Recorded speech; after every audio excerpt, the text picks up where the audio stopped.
What's up, Brady and the Masked Man? What is up on this fine Sunday evening? Hope everybody's having a good, hopefully a long holiday weekend, having some cocktails. If not, be responsible. Don't blow your fingers off. Oh yes. I still have. Don't blow those fingers off. You need those fingers to subscribe to the channel. Damn it. Yeah. I can't. Yeah, at least the ones you use for your keyboard. Yeah, at least one. Don't worry. That's all. Pinky, maybe get rid of the pinky. You might not need that one. Oh no. Yeah, the pinky. Who needs it? So, oh my god, how's everything going? Let's see the chat here. We got. Oh, there he is. Stefan's in the house. Stefan, happy holiday. Stefan, the horror guy is there. Oh, and Lurch. Lurch, one of the esteemed Michael Myers Monday guys. He's been trying to pop in. He's here tonight. That's right. That's where I recognize Lurch. Okay, yeah. And he's going H45.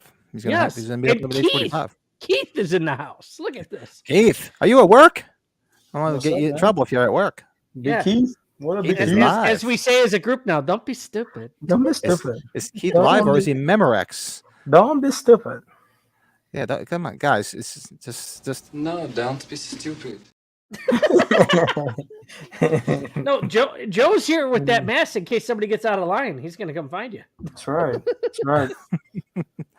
And that was our masked Moody's mind. That's right. How y'all guys doing tonight? Y'all doing okay? Good. Yeah. Look at this. We're getting everybody out tonight. Dave Alberson. What's up? Dave. Thanks everybody for tuning in. Glad to have y'all. International Man of Mysteries in the house too. Look at that. Hey, all I want is Rob to pull up on live and wear a mask too. You can wear a mask, Rob. You can borrow my mask. You can whatever it takes. We can always put that little blurb over the face, when they don't want. You can do like I can slow your voice down to be like, it doesn't sound like Andy Foley. What's the neighborino's name from Home Improvement? Wilson. Wilson, yeah. Yeah, come on, we'll do the half Wilson his face. thing. Yeah, we'll do the Wilson thing like that. He's not at work yet. Don't be stupid. Don't be stupid. He's not at work yet. He's not at work. Who said? I think it was Lurch said, or it was it Joseph, the horror guy, that Five Nights at Freddy's. Like, I don't know too much about that, but I saw the trailer. The trailer looks good. I honestly, I don't know. I know I think is that a younger thing? A little bit. I have not seen. I know my daughter said she was kind of into it, and I wouldn't mind checking it out because I heard it's pretty funny. Yeah, it's they made it kind of cool, scary, I guess. So we'll see. Stefan's throwing everything out there. All the throwing them out there. He's out there. He's like, I got them all lined up. He did his homework. Take it easy, Booster. Okay. I'm winging it today, guys. I wanted to go strictly off the top of my head because this. Me too. This. I got some written down. Yeah, these topics were really good to the fact that I say, you know what? I'm gonna go off the top of my head because the more I go off the top of my head, those are the ones that resonate the most, I think. Yeah, these are loose topics, before the holiday. And Rob's gonna wear a mask all convention long, he says, when we're out there with him. Get the fuck out of here. Oh man. Hey, I'm gonna fucking ninja mode right behind him and unmask him and shit. Okay? Get the fuck out of here. Somebody else, I said it myself. Oh god, we're gonna be gunning for you, Rob. We're gunning for you, Rob. We're gonna get that mask. Oh god. I'll keep watching. The trailer looks okay. It's made for the youngsters. I want to see it though. I'll probably check it out. I know my daughter was into it. I mean, she's a little bit older now. But I'm sure she'll go check it out. What's the trailer? What's the name of the movie where it's that hand and everybody touches the hand and they get possessed? Did you see the preview for that one? That looks fucked up. No, too. I didn't see that. What is that, Joe? Do you know that movie? No, I don't know what that is. Oh. Look at Rob. Rob's funny. Right, he's gonna glue it on so you can't get it off. No, I don't know what that mask, that hand thing is. I don't know. I'm not sure what that is. I don't know what that is. I'm gonna find You it. still have Al Shervick underneath your name, Brett. Oh shit! I still do. What's going on? What, weird. week 2, 3? I can't change it all. It's like it pops up periodically. It's weird with StreamYard, but oh well. I'll have to figure that out. Later, Joseph. Joseph will be back. He's in and out. He's in and out. Joseph, why are you leaving already? Joseph. But let's do since it's a lot of people are not working tomorrow, so we're all going to hang out. So I'm going to do we'll do a quick beer review, go through some new stuff we got in our collection. I don't have much, maybe one thing, and then we're going to move into our topics and everybody in the chat hang out, chime in. And I'm going to have to scroll back because Stefan threw so many in there, but he can throw them back in there again later. Let's just do a quick beer review because I am a little bit parched.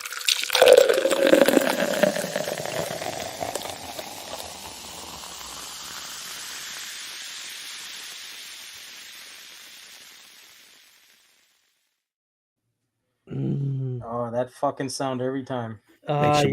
Just makes you want to pee. And this week I am having the Juice Drop Hazy IPA. Oh, you're going crazy on the hazes again, aren't you, Pat? I know, that's why it's like I'm like the freaking guy. Was it Johnny in Airplane? And Leo's getting larger because I keep drinking these freaking things. That's why what's giving me a big freaking belly but I'm addicted to them. Damn. They're like full dessert. They're like full. Like they get you heavy, man. That's Juice Drop Hazy IPA. It's from Breckenridge, that's Brewery, Colorado. No, it's Colorado. It's Colorado. So that is what I will be partaking this fine evening. Nice. And Mr. Brady has got something awfully interesting. Pause 2. Yeah, dude. ACBC in Brooklyn, New York. From That Brookline. and it's a dog. Did you notice it's a dog that he's trying to eat? That's so cool, man. The tower, the Rapunzel. I still, my favorite line still is Johnny. What do you make of this? Well, I can make a hat. I can make a brooch. I can make a pterodactyl. That is so good. That's got to be one of our comedy watch-alongs. Oh, Pause absolutely. 2. So what is it like a? It's a double IPA. It's not a hazy IPA, but it sure tastes like one. It was just canned like 2 weeks ago. Oh, look at that! Awesome. I'm getting to that. I pressed the wrong button because I'm saying double here. Don't be stupid. Don't be stupid, guys. So I'm going to pour this. And Joe, are you having one of your what the hell are those things? I'll be honest with you. Let's see here. Don't lie. I might be having an alcoholic beverage. I might be having an ultra tonight, but I don't have one just yet. So it might be arriving soon. And everybody drink responsibly, especially on this holiday weekend. Hopefully everybody else has nicer weather than I have. It's been raining. It's crap all out.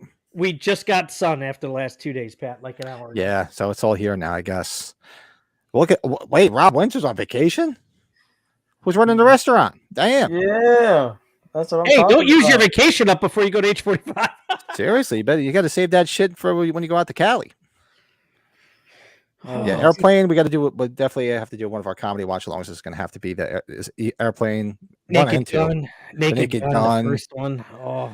Oh yeah, definitely. So that is Rob's in Boston, right? He's up in New England, right? Yeah, yep, he's up there. Last end. Where's Stefan at? I forgot where Stefan's at. Do you remember? Stefan, tell us where you're at. Don't give us your address. Just let us know where you're at. I could be wrong. I thought Stefan said he was in Canada. I think he might be in Canada. I thought that's where he was. Oh, Canada. Rob Winter's like that Sam Adams commercial. Our cousin from Boston. Where everybody knows your name, right? So, all right. So let's move along. Let's look and see what people have added to their collection. So let's see some new items in our collection. I'll go quick because I only got one thing. Actually, two things. I'm wearing one. I got the Walmart shirt. So you everybody go out and get the Walmart shirt. What is it, like $8 or $9? I mean, you can't. It makes you almost want to buy 7 of them because they're so freaking cheap. Sexy. So, got my new Meyer shirt, and what else did I get? And of course, I'm sure everybody else is going to be showing this tonight. Oh, the bobblehead. Oh yeah, that is so good. Yes, and Didio, the new bobblehead from Spirit Halloween. It looks like he's taking a piss. That rocks, man. Yeah, It looks like he's taking a piss. that is true. Shouldn't he have? I guess maybe it would have looked weird. Shouldn't he had his head up like he's looking up towards like a window, like a? Well, that's why he's looking down like he's taking a piss in a urinal. What's funny is like it's a repurposed fucking. It's like the one where he's standing by the hedge. If you just remove the hedge, the base and everything is the same. You just put 2 sticks with a piece of plastic, and you got a different version. It's like, come on. See, what I want, the best would be I want a bed. What I want is a bed with PJ Souls in it and Michael standing at the end of it in the Ghost Bob thing. Ooh. And you can pull the blanket down and show her tits. Of course you would. That's what I want. Of course you would. No, you hear that? Royal Bob, I want credit if you do that. And they got to shake, right? Yes, they have to move. They have to bobble. Yeah, I think this one is the most breakable one to me because you got the 2 little swizzle sticks holding them. If one of those sticks breaks, that's a wrap. And then second, I would say is the hedge one because the hedge breaks, you're fucked. Oh, and I will. And I know Brett took a picture. I'm sure you got this too. Big shout out to our guest from last week, nice Anthony Massey from Stop the Killer board games. If you guys caught that last week, we were talking about. We had everybody on that did the commercial for the H2 game that's coming out. The Kickstarter. I wanted to say Indiegogo. Stop the Killer, yeah. And true to form, he said, "Oh, I'll send you guys some games. We got the My Bloody Valentine game, and he said the Silent Night Deadly Night game is on the way too. He sent them separately." Wow. Yeah, that was really cool of him to do. I hope you guys didn't mind me sending that group message. I figured you guys were cool on that. Yeah, I had him on another thread, so I did thank him on that. Like when I got it the other night, and Pat, that is very, very nice. And I sent him a message saying, you know, how I'm very appreciative and grateful because that was real nice. He didn't have to do that shit. We had him, just like I'm sure you had him on the show, not to gain anything. It was just good to chat with him. So for him to do I wanted to know about the nice. game, and hopefully we can have a drink with him. We're in California somehow. Yeah, we'll definitely have to meet up. Well, you said when you guys come out for H385, you said definitely hit him up. So if you guys haven't, go to Stop the Killer board games. Make sure you go because I'm sure everybody here that's in the chat's a Halloween fan, but anybody watching after the fact, go Stop the Killer, and you can get the pre-order the H2 board game, which you have to do through the Kickstarter because you'll get the expansion packs, which you will not get later on, and it'll actually be more expensive too. Would it be about $10? Yeah, more expensive. $10 more in those expansion packs. That's the only way to get them is through Kickstarter. It's the only way to get them. So support those guys. It's super nice guys, and I did say, I said we got the board game, so when we get familiar with them, we're gonna have you on and play it live. Yep, absolutely. So go check it out, stopthekiller.com. This won't be the first time My Bloody Valentine comes up, which I'm very excited for somebody. So cool. That is so cool. And who would like to go next? Joe's got a whole bunch, so I don't know. I just got the one picture, Pat, right? With the I think so. You have 2 pictures, but we'll just show you because Joe was on a rampage. Yeah, so I got the bobblehead too, but you know how these Scream popcorn tins were going for people were going to pretty much grab them all at the theater. I bought one online, and this one finally showed up 6 months later. I paid the regular price for it. Joe, do you have one of those or no? No, I don't. I saw those, and but I got to get one. That is cool. That is too damn cool, man. They're really cool. Yeah. Yes. And thanks to our good buddy Colin Moody for the recommendation. You got the why isn't it not moving? I just hit the thing. Oh, I hit the other one. There we go. Oh, that was the book. Yeah. Was it him that gave you the book? Idea? He showed it to us on the show. Yeah, he made the recommendation. It's in my outbox. I gotta buy it. It's in my pick it up. Definitely do the color one, guys, though, whenever you do. I love the color. No, like $50 or something, right, Brett? It was like $50. It's pricey, but it's a thick book. If you want me to get here, you know what? Hold on a second. I should probably show the pictures really quick. Yeah, I think it was on sale. It was like 70 something, but it was on sale for 50. The color version, I believe. Yeah, guys. And if they ever come out with that bobblehead, I'd say, look, I heard it on the horror podcast. It was that perv Pat that came up with the idea. So, yeah, okay. So get your royalties on that deal. It's pretty. Steph, you ordered the game. Stephen, you ordered the Bloody Valentine. Good, awesome. Yeah, support those guys. Good guys. Well, Anthony. No, it's it's $38.84 there, Brett. Oh, it's on sale now, huh? Yeah, it's 38. The standard version is 34. The colored version is 38. They went down even further in the price. Ooh, I might have to get that then. Ooh, I'm doing it right now. Yeah, see, it's nice color. You can't beat the color of that. So yeah, it's 40% off right now. I'll have to pick that up. Free delivery. Oh yeah, baby, is going on. They're dead, bitch, and here we are trying to save money, and we're just spending it anyway. But you look at it, it's the price on the back of the book, $65. So it's like, yeah, that's right. It's $64.95. Yeah, that's a good deal. Yeah, this is nice. Jeremy Moorhead didn't have it yet. Jeremy Todd did not have it, and he said, "Where'd you get that?" I had to send us the link. So, see, Bobby, you should. Did you enter the game the other night that the Slaughtered Lamb had? Is Rob on the Slaughtered Lamb group? I don't know. I mentioned to him to get on there and try out. Honestly, there was a lot of hard questions, and I was out that night. I was out to dinner with my wife and my neighbors. And when I got back, I watched over 2 nights. I watched it. I'll admit, I would have won because there was more questions than I thought I would know. I'm like, I would have won. I had at least one of the first 4 people that went. So yeah, I would have at least had something.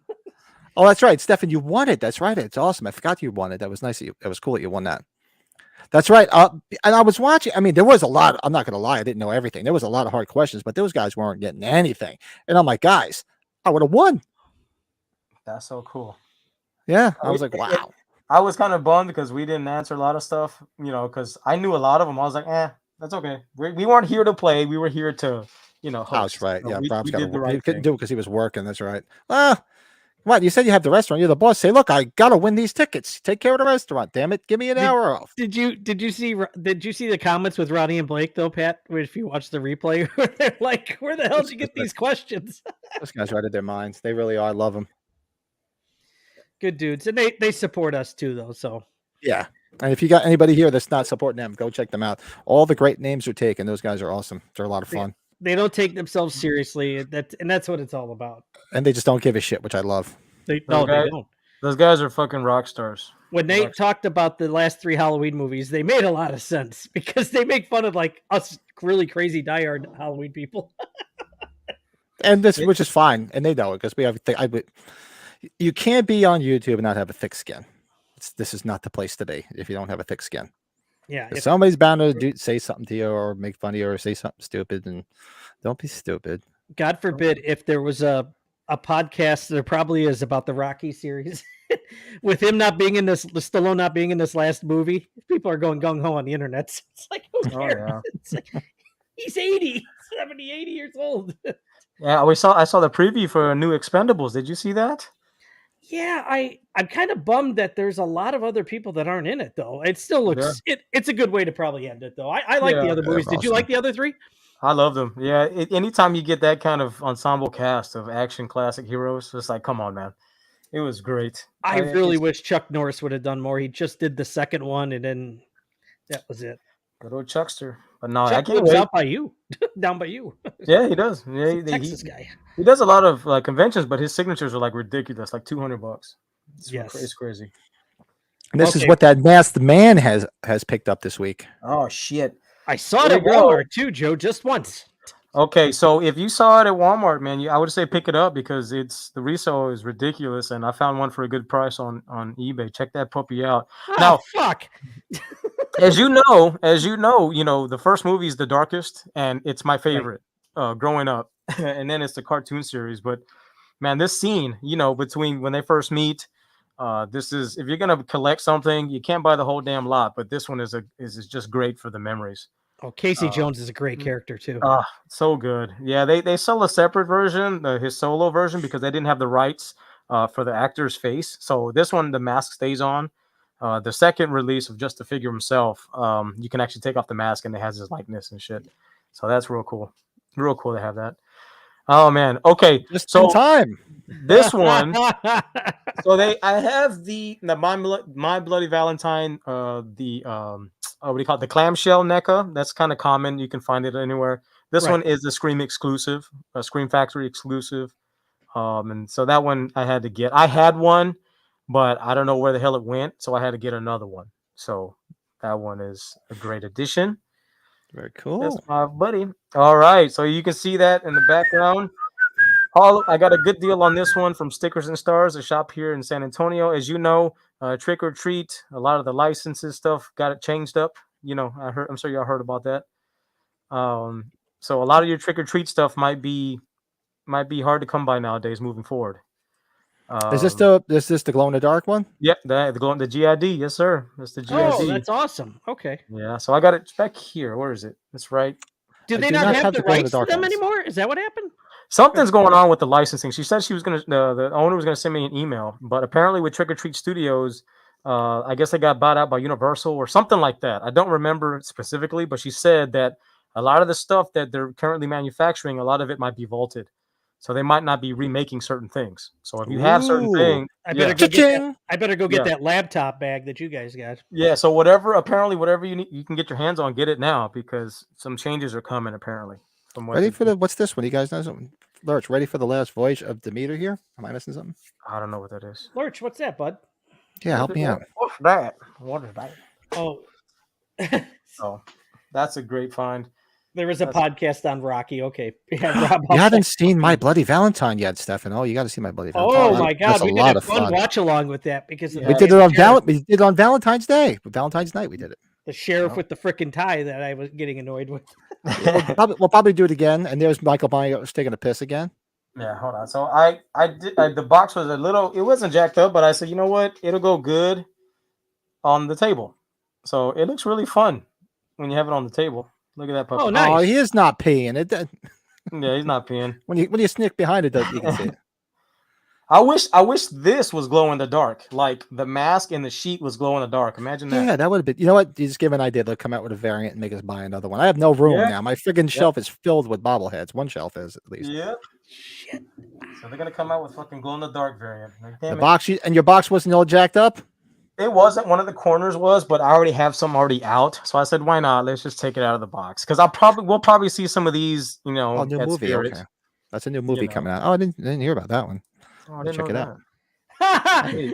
You know who just threw out the first pitch at the Cubs game is Thomas Ian Nichols' Halloween Resurrection. You know. Oh, fucking really? As a Rookie of the Year, the movie about he breaks his Rowan arm. Gardner.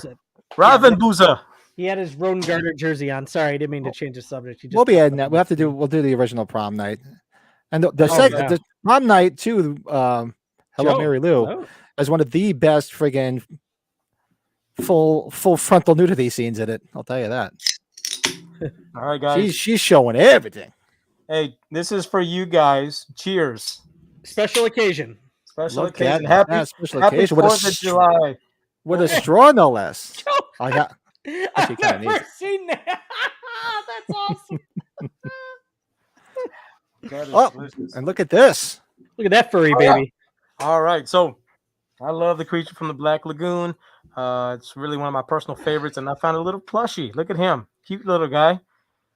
You know, the panel of your car looks like something's coming out of his private area. It does. Oh, it does. It looks like something's coming out of his anus. Sorry. His anus. Sorry. Found a cool little Fangoria. Look at that. My favorite Nightmare on Elm Street is part 3, so I found this one. Check that one out. We'll be talking about that tonight. The making of Nightmare 3. Super cool. Perfect. Just in time for tonight. Got that for like what? Less than $10.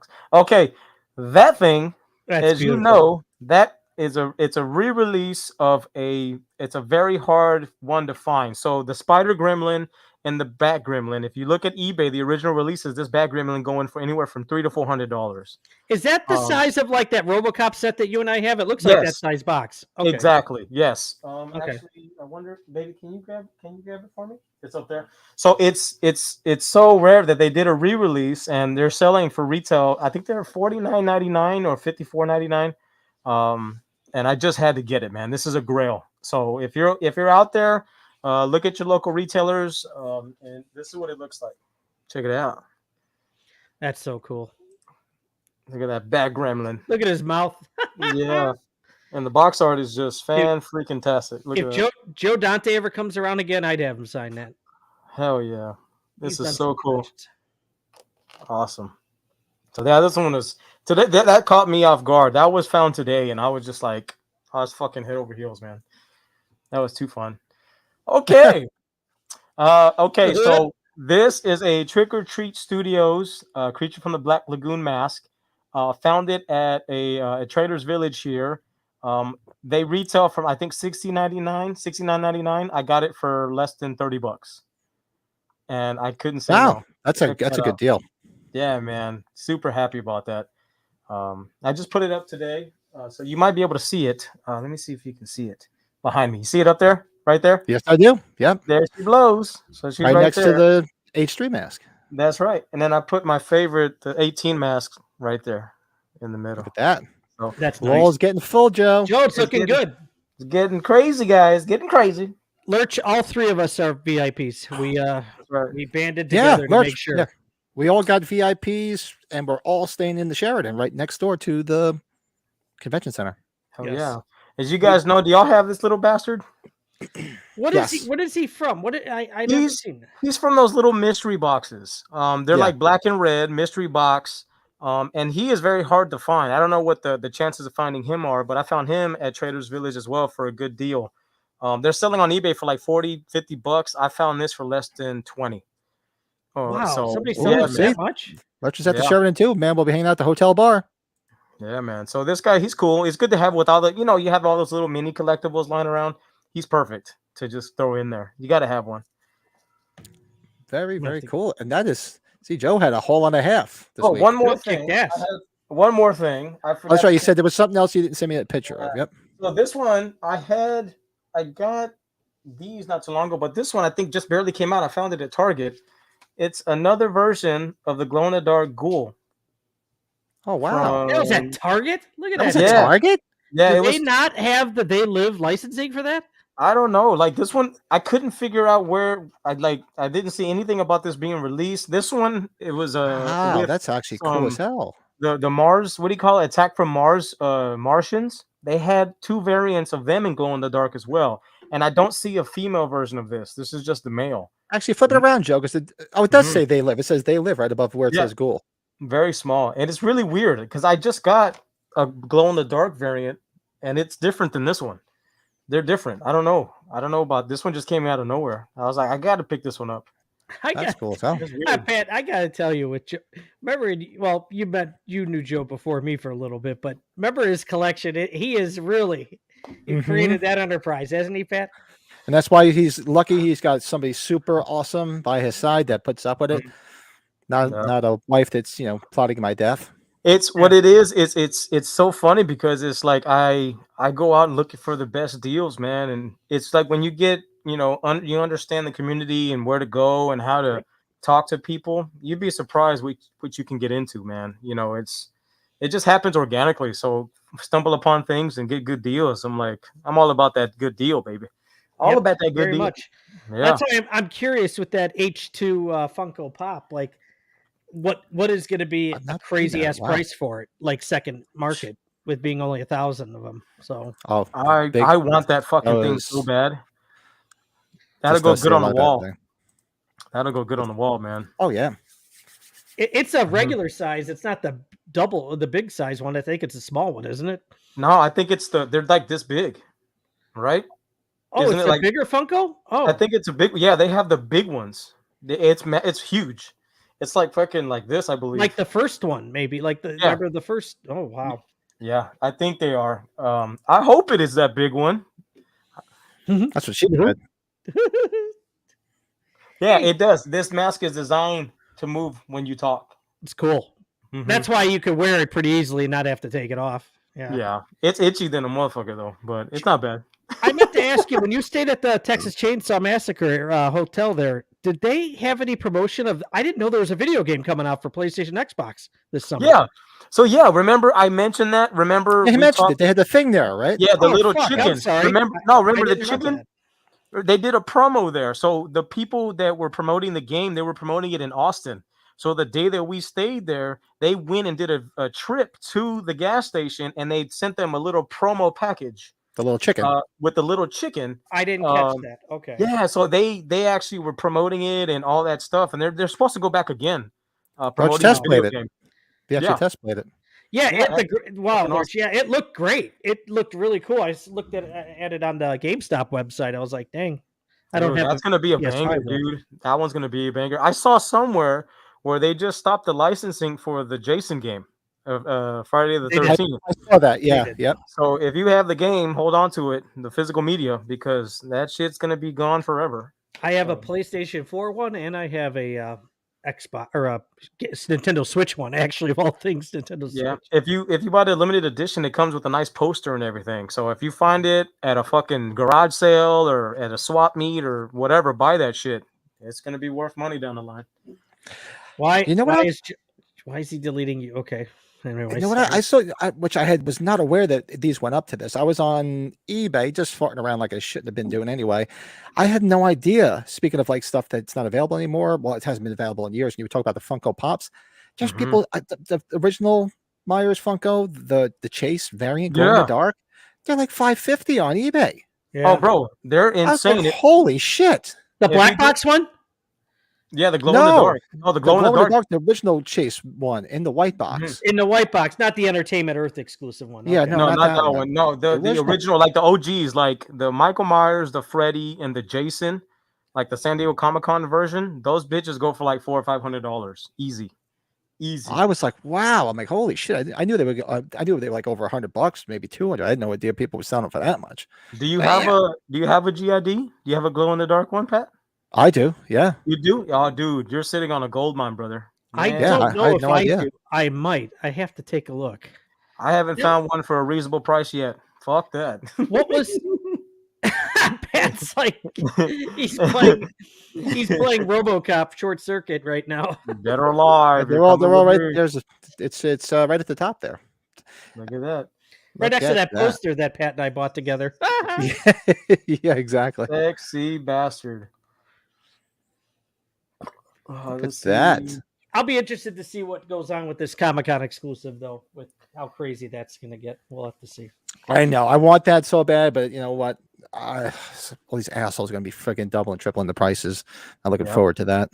So the Michael Myers Glow in the Dark on the app is selling for $560. Damn. That is the actual like price from Funko. So people might try to be reselling it for higher. That's crazy. Holy shite. Damn. PPG. You got to be really into those. I am not too much into. I have like obviously these ones, but I just have the Myers ones. Well, you know me, I only collect Myers stuff, so that's the only reason I have those. And then, I do want that exclusive one. If I could find one and it's not too crazy, I'll probably pick it up.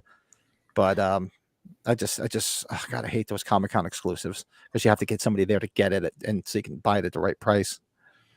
There is only one Funko Pop that's the best. Pre-order kit. This one with the banana. This one with the fucking banana. Axel Foley with the fucking Foley with the banana.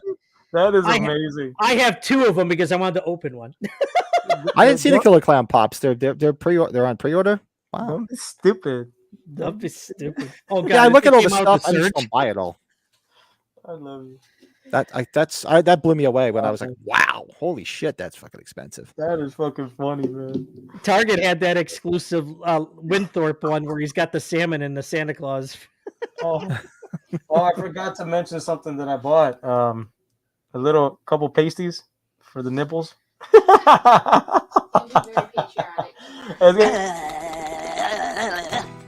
gonna be very patriotic for July 4th, guys. I'm gonna walk out there. You gotta send us pictures. Okay, is MB next year? Are you doing this this week?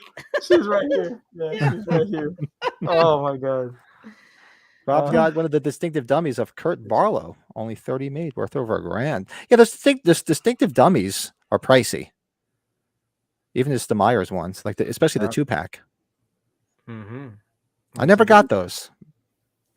One of these days I'll get around to I never got those either. No, not me. I know GK got them back from when Michael, I think, sold one of them or something like that, but I remember that's about it. GK, I wonder how he should go travel to freaking San Diego, and you know what, with the stuff I've mailed him, he could help us out. Have him go down to San Diego. We should be like, hey, I got you your Walmart stuff. It's time for you to go to San Diego and get us some Funko Pops. No shit. Awesome, shit. Keith. Have a decent night of work. Have a good 4th, and have some good vacay in Miami. Joe, Keith is taking his talents to South Beach, isn't he? Yeah. Well, dude, that came out of nowhere with this Damian Lillard shit. That is crazy. Did he get traded officially? I don't know. I haven't seen it. I saw the updates about he requested a trade, but I haven't seen anything yet. That's crazy. I was thinking, what's his name said it? Didn't LeBron say it like that? Oh yeah, I'm taking my talent. Days, That's when he became public enemy number 1. Public enemy. Public Enema #1. And tonight we thought we were trying to think of things to talk about. We had a great show last week. It was a lot of fun. So we thought, all right, we just like almost like a round table. Then we throw out like, what about talking about some good part 2s and 3s? Because to me, I could name probably 3 part 2s, not to be redundant, that are better than part 1. Yep. And there's some part 3s that are pretty damn close. I can honestly say I don't know if there's a part 3 that's better than the first 2. But there's plenty of part 3s I like from different franchises. So we figure, you know what, let's throw that out there and see where, see what sticks. Throw it against the wall and see it. That's right. So let's discuss the best horror movie part 2s and 3s. Start with 2s, right? I call him number 2. Well, the first one, I'm going to tell you the first one I think of right away because I didn't like the first one is The Devil's Rejects. You son of a gun. Damn, I didn't have that on my list. First one. Look at that. First one. one. Fired it right. That's on my list too. Automatically. Right out of the gate, son of a bitch, you just did that. Don't try that Halloween shit with me. Hey, We'll just do one of each and go around circles here as everybody's throwing stuff. No, I love you, Brett. That's, me. I have fucking mad love for Devil's Rejects. Love the Devil's Rejects. And I'm going to tell you something, little bit hint that comes up in our collectibles thing for me too. Sorry, little spoiler. Nice. Very nice. Yeah. Very nice. Well, I mean, as you know, fucking Evil Dead Rise just came out, and what's better than Evil Dead 2, man? Evil Dead 2 is fantastic. Absolutely. Fantastical. Yes. Fantastical. I like that. Fantastical. It's amazing. Nothing wrong with a testicle. Especially Yep. you have 2. Mm-hmm. Although you can get away with 1. You can. You can. For me, I had on my list, and it's not, we didn't necessarily say they had to be better than the original. We just said name some good part 2s and 3s. And of course, I'm going with the OG and saying Halloween 2. Of course. Oh, Yeah. yeah, How absolutely. can you say Halloween 2? I mean, that basically, like we've said before, like Joe outlined it pretty well when we did the ranking.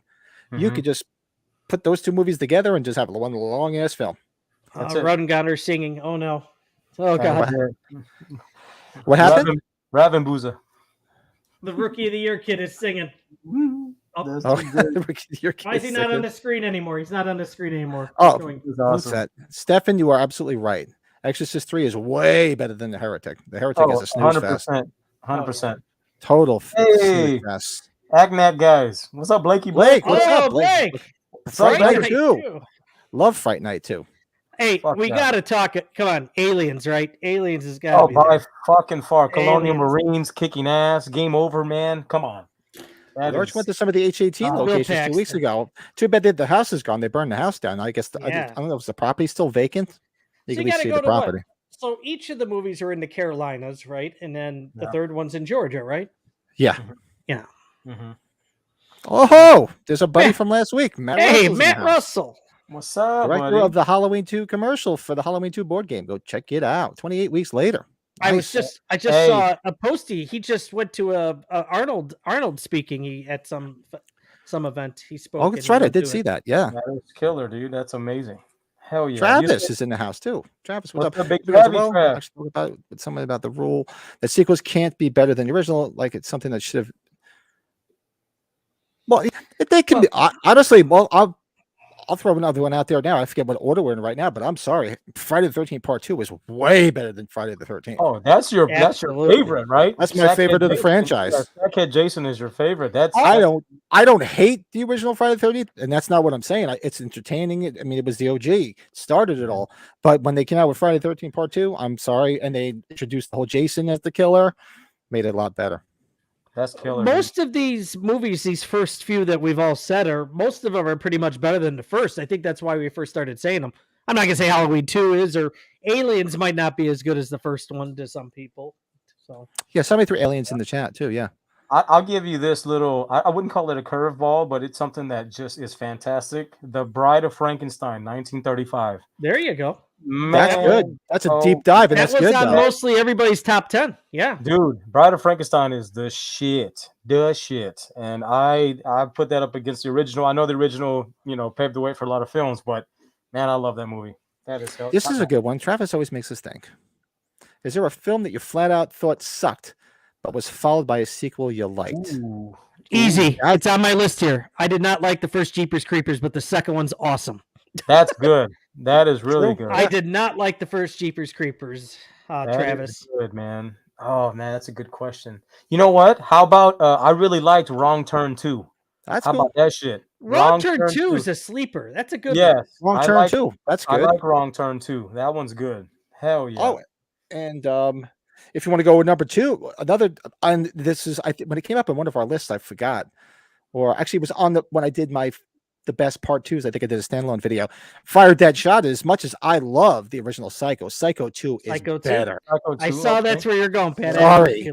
And I don't care if I good, get death threats. And it's not just to disparage the original Psycho because it's a classic and I love it. But I remember Psycho 2 coming out, and to this day I still love that film. Love that film. I'm gonna kind of hit you with this one, Pat, because it might be on your list, and I thought about you.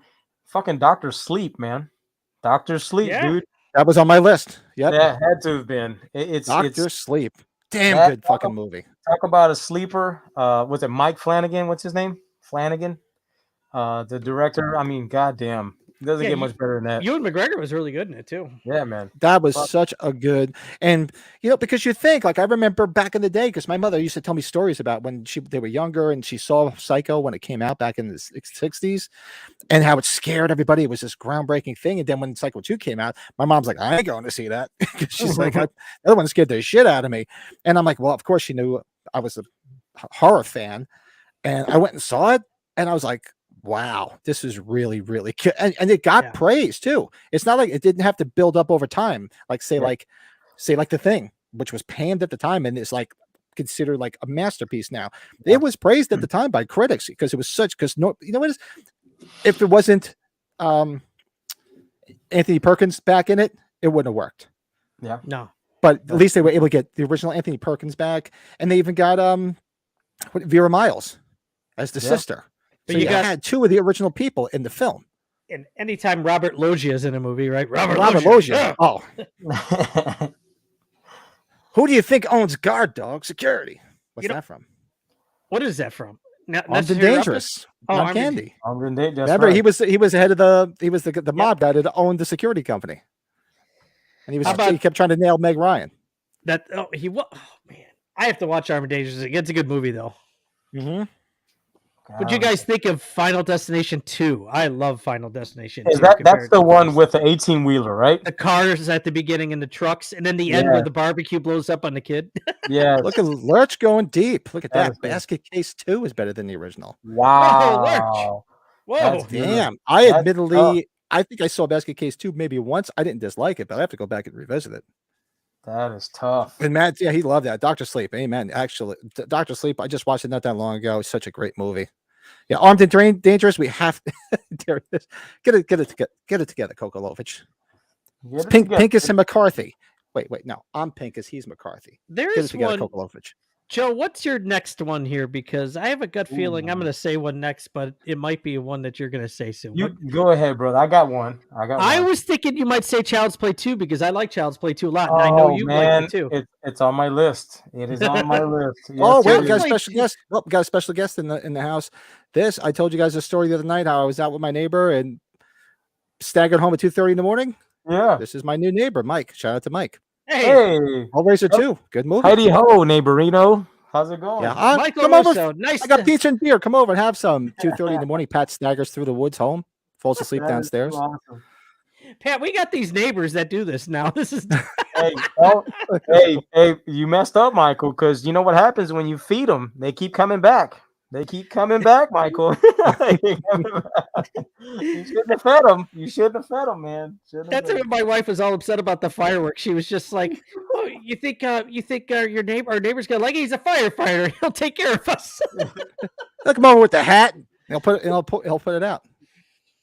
That's too funny, man. That's a good choice, man. I love it. Christina Elise, fucking love Christina Elise as Kyle. Andy Barkley's kicking ass. Great movie. It's a very good follow-up sequel. I don't think a lot of people. There's a handful of people that don't like it, but I know Resident Evil Apocalypse. We enjoy it. Oh, that's a good one. We talked about this not too long ago. I love Hellraiser 2, Hellbound, or Hellbound 2, whatever. I love that film. Hellraiser 1 and 2 and Bloodline are my top 3 Hellraiser films. So Bloodline's the third one or the fourth one? I think it's the fourth one. Fourth one, because Hell on Earth is 3, right? Yeah, I think so. Yeah. This one was on my list too. Shout out to Lurch. Dawn of the Dead. Dawn of the Dead was on my list. Dawn of the Dead was on my list. Yeah. Mm-hmm. That was on my list. And it's Stefan's got a good one too. Pearl. God damn it, Stefan. That's good, buddy. That's good. That's good shit right there, brother. Golly. Can't wait for number 3 to come out. Child's Play 2. Oh shit.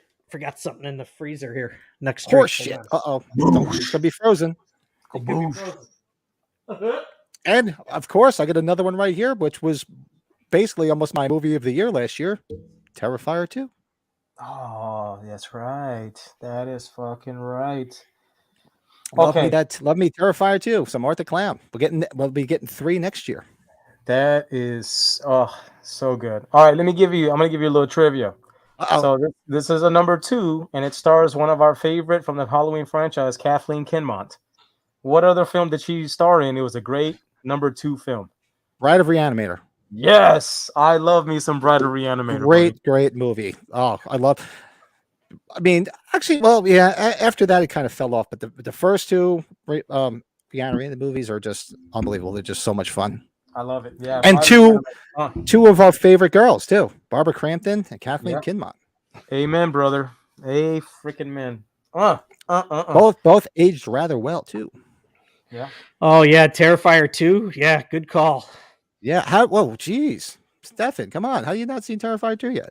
Oh, I thought you had said that. Oh man, Terrifier. I said it before, but he said he hadn't seen it yet. Great. Oh, here's a good one too. Hatchet 2. Yeah, the Hatchet movies are good. Hatchet movies are fun. I like the Hatchet movies. They're fun to watch. I know I like that 28 weeks better later than 28 days later. 28 days later, I didn't like as much. Almost missed this one from my buddy Matt. The Road Warrior. Oh, now we're gonna go non-horror. God, I could go crazy. No, let's not go down that line. Because Terminator 2 is arguably better than Terminator 1, even though Terminator 1's a Matt's just like, this is Matt. Excuse me while I whip this out. Hey, it's going to be like Back to the Future 2, where we skewed into this tangent and ended up in the alternate 1980, whatever the fuck. I'm still going over my head over Travis's question of what original sucked and the part 2 was good. I'm trying to think. Well, I'm still thinking about that. With Friday 2, I really like Final Destination 2 better than 1, even though 1's got a better cast. But yeah, Devil's Rejects is a killer for that, right? Devil's Rejects is way better than House of a Thousand Corpses. Yeah, much better. Way better. And you know what? Y'all seen that movie Ouija, right?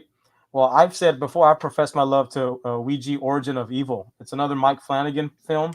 Mm-hmm. I fucking love that movie, man. That movie, it's a prequel, but it's fucking badass. Fucking Ouija Origin of Evil, man. Have y'all seen that? With the little girl? I haven't seen the Ouija one. No. I did see that. I remember I was late one night. I was on Tubi. Bro, there's a fucking scene where the fucking creature's crawling on this dude. I'm not gonna give it away, but it's fucking scary as shit. Did anybody not say Scream 2? Because Scream 2 is all right. I have Scream. Yeah. Scream 2 is on my list. I have Scream. I had Scream 2 on my list, and my other one which is starting to get some decent love. I know it's amongst us. Is Jaws 2. Oh yeah. Oh yeah, Jaws 2. I love the scene at the end when he's Jaws 2. He's like, come on, open wide, and that ending kill scene is fucking badass. It's badass.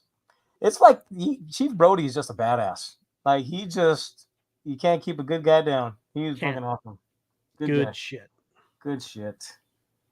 Here's a good one too. It wasn't mentioned yet. I still know what you did last summer. Oh yeah, that's right. Good old Jennifer. You know what? As long as I'm looking at her, it's good. For real. That's the only good thing about it, right? Oh God! Don't make fun of the Ghost Whisperer. Come on, guys. Guys, believe me, I used to have to sneak to watch that show. My wife's like, "Why are you watching that?" I'm like, "I don't know. Change the channel." It's a good story. It's a good storyline. It's a good story. But she likes that stuff. You know, my wife, she's into all that paranormal stuff, so it was good. So I used to get to watch it all the time. But God, do I love that woman. Yeah. Anyway, Urban Legend 2, another good one. I don't think I ever saw the second Urban Legend. I I love the first one, but I can't attest to the second one. It's been a while since I've seen it, but I got to go back and rewatch. That's a good point there. Like, No, it's close. Oh, What is? It's not a Skeletor mask, but what is that mask technically have a name? Joe, this one here. does it have a name? Like sometimes they have a name. Like the original Myers mask was just the mask. I don't know. I think this one was. Did this have a name? The mask that we purchased. It was made by a local shop here in San Antonio, and I can't remember the name, but I can find out. These are handmade, handcrafted. I can't remember the name of it, but it didn't have a name. It just. Yeah, it was handmade. I can't remember the name of it. Just I guess Talking Skull Mask or something. It's funny because you can see it talking. Yeah, it's cool. And that's what made it. The lady I bought it from Stickers and Stars. Shout out to Candy. She's a great businesswoman, and go check it out if you're in town in San Antonio. Stickers and Stars rocks ass. Candy. Yeah, she's a sweetheart. Her and her other half are lovely. Love them so much. Oh, Pat, we just watched with Colin Amityville: The Possession too. That was a good. Yes, sequel. Oh no How did we shit! forget about that? No, Sorry, I Colin. If know you're watching that was this only a later. week ago. Yeah, I forgot about that. Yeah, we watched that last week with our good buddy Colin. That was I forgot how much I actually did. I actually liked it. yeah, I really did enjoy it. It's been a long time since I watched it. See Matt saying, "Yep, Jaws 2, Halloween 2, damn near equal and lovable follow-up classics." Yep, absolutely. Cannot complain about that. See, Travis is saying, "You can say what you want about Jaws: The Revenge, but that opening scene where they're singing Christmas music while Brody's son gets shredded is terrifying." Yeah. True. Yeah. When he's yelling. That's why it was personal. Yep. Saw 2. There you go. My buddy Mike. I like Saw 2. I like Donnie Saw Wahlberg. Step by step. That's Mr. New who's Kids he on the married Block. to? Oh, No, who's he McCarthy. married to? Yeah, McCarthy. Jenny McCarthy. That's right. He's married to Jenny They McCarthy. live a town over from me, both of them. In Step St. by Charles. step. Ooh, baby. The New Kids on the Block, man. Come on. Yeah, Stefan, like, I don't think Pat and I had seen it for forever. We watched it with Colin, and we were surprised. Like it moves right away and starts. We were like, "Dang, Yeah, craziness!" we did enjoy it. Yeah. Oh, Here's Blake another brought one. up a good one. Pet Cemetery Pet 2. Cemetery Yeah, 2. Yeah, that's it. I almost call that a guilty pleasure. It's a good one. yeah, I enjoy that one.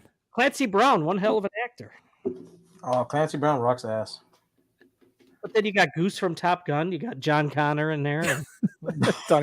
Always plays cops or deformed man children. That is true. Oh, that's right, because he's a blue blood cop, right? That's right. That's too funny. Well, you know, throwing nothing but 2s out there. But how about number 3s? I brought shit. my number. I'm trying to look at some number 3s that I can. Oh, of course. All right, I'll be that Halloween guy and be like, I love me my Halloween 3. Although it has nothing to do with the Myers timeline, It's still a good part one. 3, and I love it.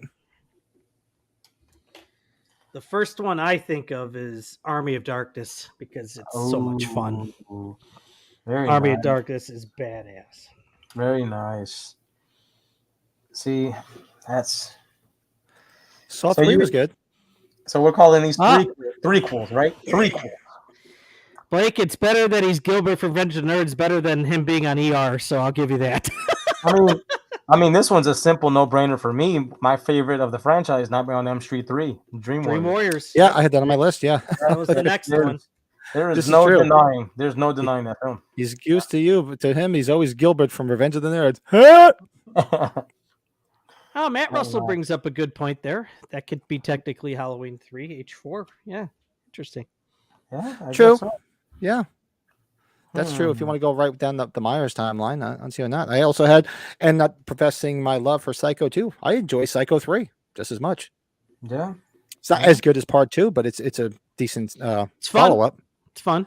It's a lot silly. of fun. What else I have on here? And of course, Friday the 13th, part 3. And he's Yep. sitting right there on the screen. That Jason, I yeah. love that. I love him. Friday That is 13th 3 is fun. Another one. The whole barn and the biker gang and I like that. To me, that is the most Halloween like movie. Because remember the whole beginning where he's like in shadow and he's hiding behind the laundry and everything, because he's walking around without a mask, yeah, the Yeah. mustached guy with all eating all the food. eating all the food. Yeah. Hey, look at Blake. There you go, Blake.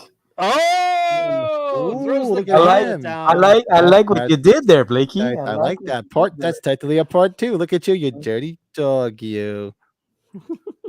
He threw that shit out there, and Does that mean wow. Kills is a part 3? Oh shit! You're right. You're fucking right. oh Technically. God. Yeah. Would you shut the fuck up? Oh, come on. Harold and Kumar Go to White Castle. Didn't they make 3 of those? Yeah, it's like Harold and Kumar Christmas and all this shit. I was like, what the fuck? My gosh. Yeah, Day of the Dead. Oh, I mean, I love all the Dead. Day of the Dead's Oh, good. yeah. Well, what number is so there's that would be part 4, I guess. I mean, it's not technically part of the canon, but it's supposed to. It's the Return of the Living Dead. It's not really part of the canon. Return of the Living Dead part 2, if you want to go 1 and 2, is actually fun too. Yeah. Yeah, Day of the Dead counts. I think Day of the Dead is the 3rd, right? That counts. Yes, that's 3rd, right? Yeah. Yeah, that's right. Yeah, Exorcist 3. I think. Yeah, who brought that? Somebody brought that before. Exorcist 3, much better. It's great. Not as good as the first, but much better than part 2. You know it's a prequel. Their part 3 is the Paranormal Activity 3 because it's the girls. It's the one. Oh, girl. I like anything Very Paranormal good. Activity. I like it. The I third like one where they're the girls, the little children going back to see how things came about. The thing with the very Paranormal good. Activity movies, I guess my wife, these guys here know my wife is into the paranormal stuff. Actually, her and her friend had a paranormal investigation thing with all the those guys that go out and do all that shit. She used to investigate houses and stuff like that. So every time one of those would come out, we'd have to see them. The only thing about them is, to me, they don't have a lot of rewatchability. Because once you see, you know what's going to happen. You kind of like.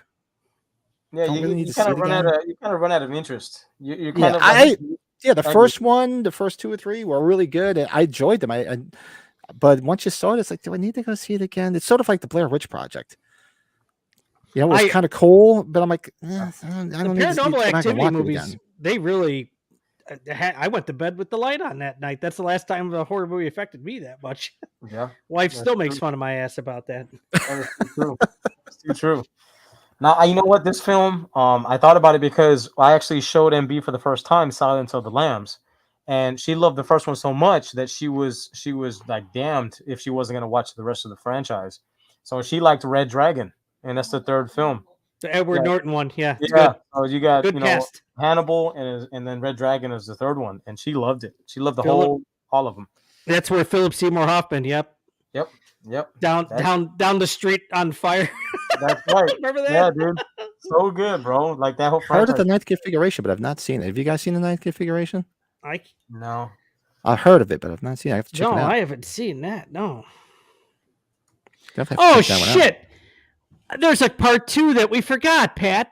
What? Creep Show 2, man. Fuck. Oh God! Oh, you Oh, I turd. forgot. How the hell did I I forget said- that? Dick! I forget that. I mean, when I said it was better than the first one, remember that? He's like, "Get the fuck! I gotta get out of here." Oh, that's right. Yeah, back in our old podcast when we did a ranking, we did. What were we doing? Was it a ranking? I of have Creep Show? no I idea. forget what the hell the ranking was. He wasn't And happy with me. And you put Creep Show 2 above Creep Show, and everybody was just like, "All right, thank you, good night." Well, I love Creep Show 2. So Don't I grew up knock it. watching that one a lot more. That's really where it boils down to. So Thanks for the ride, lady.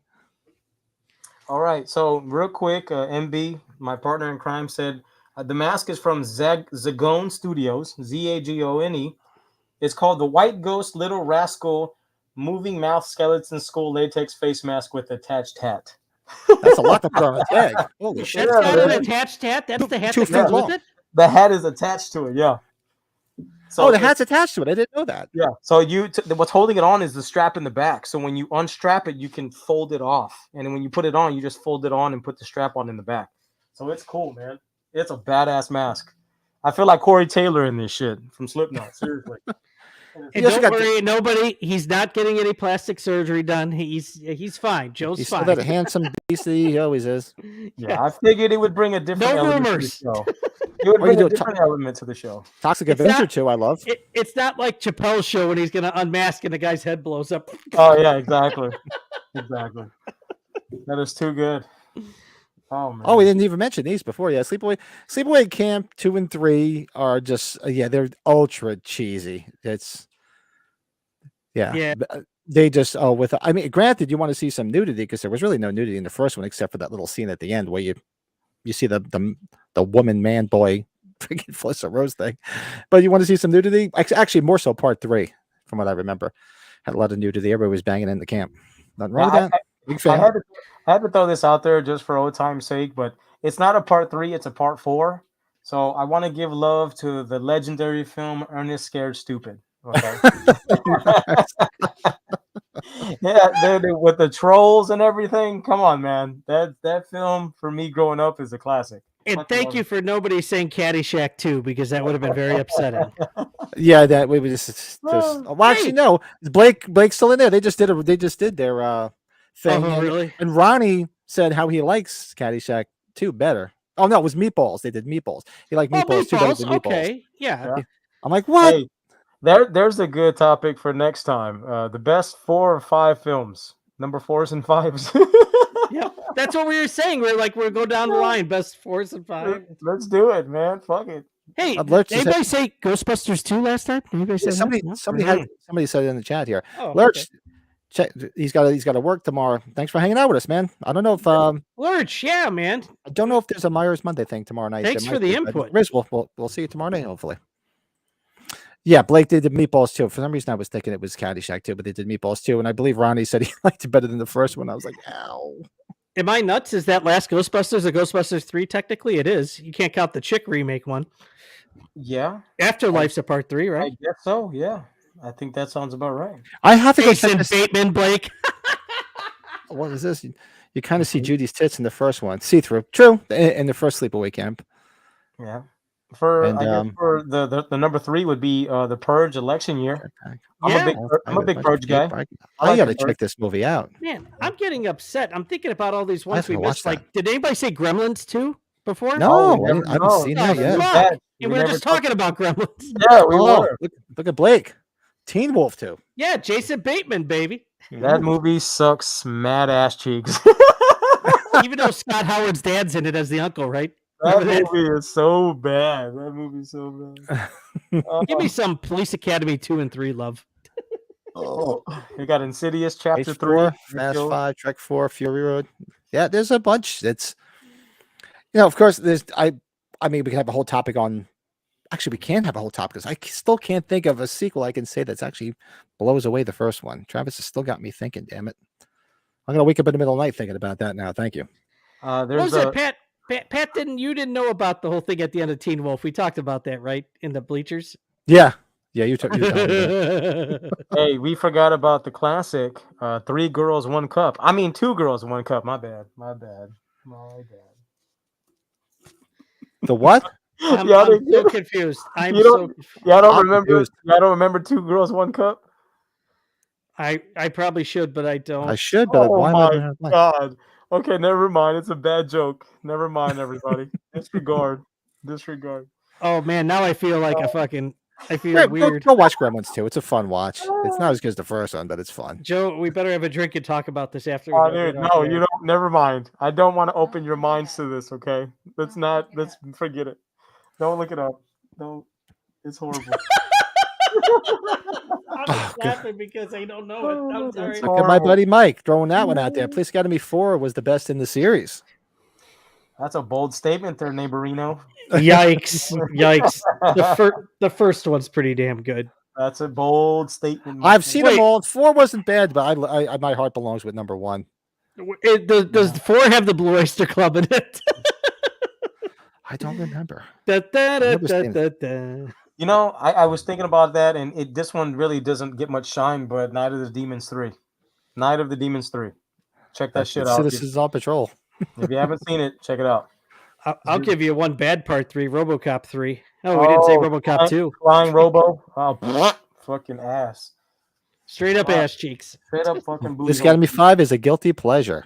Yes, Matt. Miami Beach, buddy. Yes. Miami Beach. Dork. Where they write dork on. The bad guy in that is so good. We're coming out with it's like, you've been such a great hostage or terrorist. He's like, oh, thanks. Oh, man. I always wanted to do that to somebody. I remember people going on a show with my friends, and I'm like, one of these days, I'm just going to put dork on somebody's chest when they lay it down. Remember, hey, Return of the Living Dead 3. Return of the Living Dead 3. Is that the one? Yeah. Didn't Chris Nelson work on Return of the Living Dead 3? Or no? So I think so. Yeah, you're right. That's the one he worked on. Yeah. Yeah, she the actress who played the main actress, she was, man, I was in love with her for the longest, man. She was, Yeah, she looks cool on the cover. Yeah, man. When he takes her, when she gets broken out of that canister, I remember watching that as a kid, like on HBO. It was fucking terrifying. It was cool, man. What other? Oh, Leprechaun 3. If you haven't seen Leprechaun 3, that one is hysterical. Somebody threw that in the chat, I think, earlier. Leprechaun 3. Somebody put Leprechaun 2, I think, in the chat, right? Did they? I saw Leprechaun in there. 3 is where he's in Vegas, where the one woman wishes that she has big breasts, and that's what the is it the shilling, and they blow up. Give me my code. Hey, don't forget about he's Jaws got me 3D. shilling. Oh, good God, Joe. Oh, good old Jaws 3D, boy. Oh, man. In Scream 3, I would say somebody said it was a guilty pleasure. It is for me too. I don't think it's it is too. I like make Scream 3. Yeah. Hey, most people, shout out to the Hatchet franchise, Hatchet 3. I like Hatchet 3. It's good. It rocks. Hey, Joe, you know what my favorite part 3s of were each of those Bulls championship 3-peats. The part 3s were the best of each one. You're 100% right. The Suns one and then the last Jazz one. Yeah, sorry. That rocks. That rocks. Now I'm talking stupid. No, you're not. Don't be this stupid. Is so good. Don't be stupid, Brad. Don't be stupid. Don't be stupid. Now I have to get that. I'm not going to fall for the banana in my tailpipe. And we've already talked. Rocky 2 is better than Rocky 1. Rocky 3 is entertaining.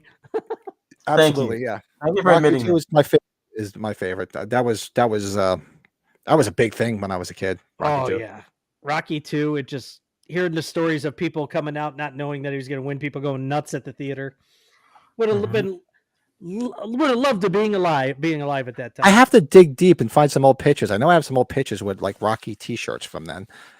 Like I remember having a Rocky t-shirt. I had a Rocky 2 companion book that came out at the time. I used to have the vinyl soundtrack too. I had all that shit.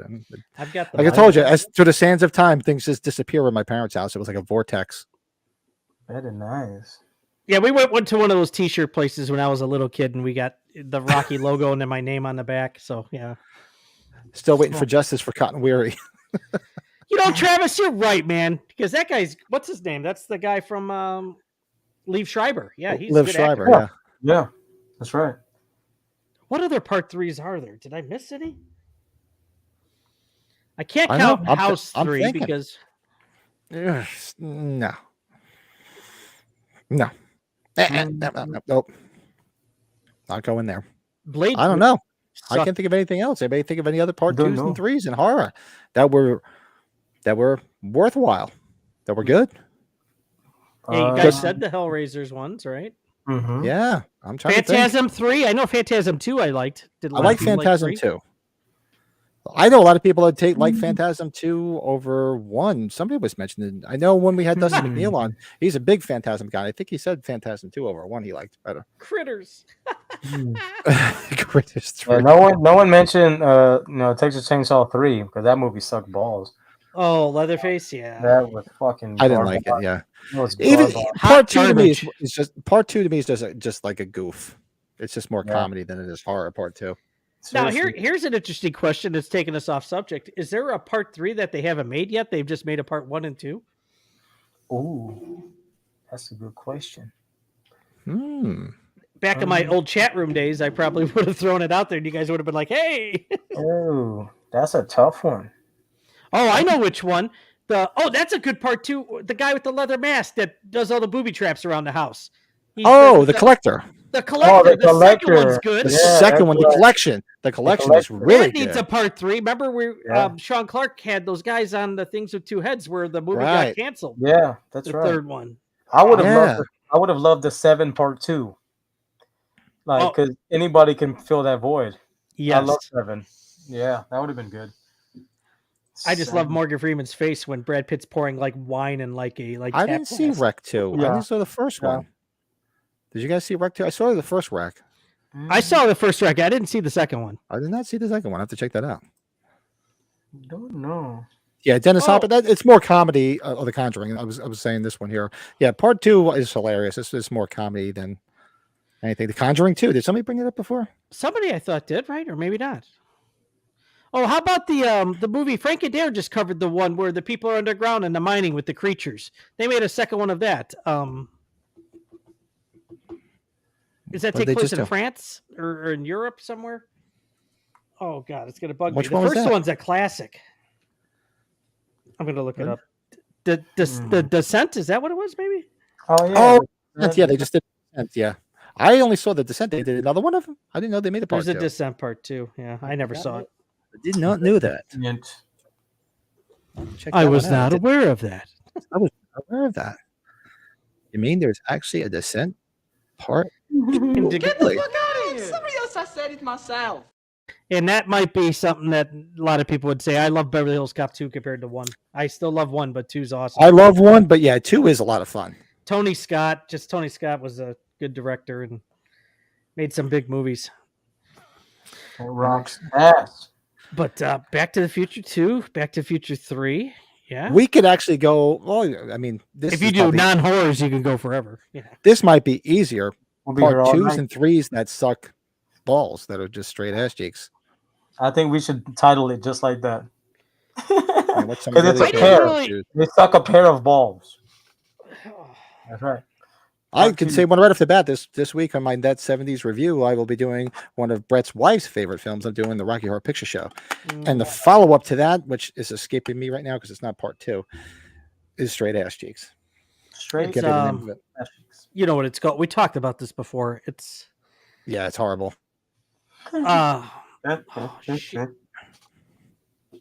Not Mean Machine. Why did I think of Mean Machine? This is a good one too. Candyman 2. It's in 3. I didn't really care for anything beyond I liked the first Candyman, but I really didn't care too much for the ones beyond. Yeah, Farewell to the Flesh is good. Yeah, I like Farewell to the Flesh. I do like the remake. I thought the remake was a lot of fun. Shock Treatment. Shock Treatment. There it is. Yep. Yeah, I knew. I was thinking Shocker in my head, but I'm like, I know it's not. That's not Shocker. That is true. Shocker. Imagine a sequel to that movie. They could do it. I would love to see a sequel to Shocker. Love that movie.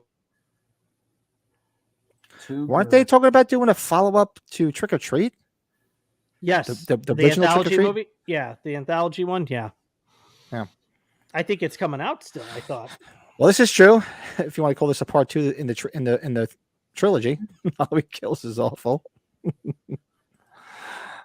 Rec 2 picks up directly after the original, follows a SWAT team going in the building, resulting in a first-person shooter-style film. There's points where it crosses over with the first.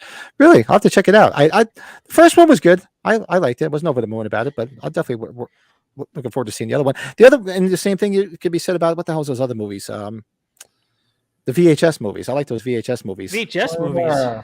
That's right. All the different ones like VHS, and there's not VHS 2, but they have different names, whatever the hell they're called. I forget. 98 or something like that. Yeah. Those are a lot of fun. Did anybody bring up the Strangers sequel? Because that's a good sequel. That's a lot of fun. Oh, shit. No, I forgot about that.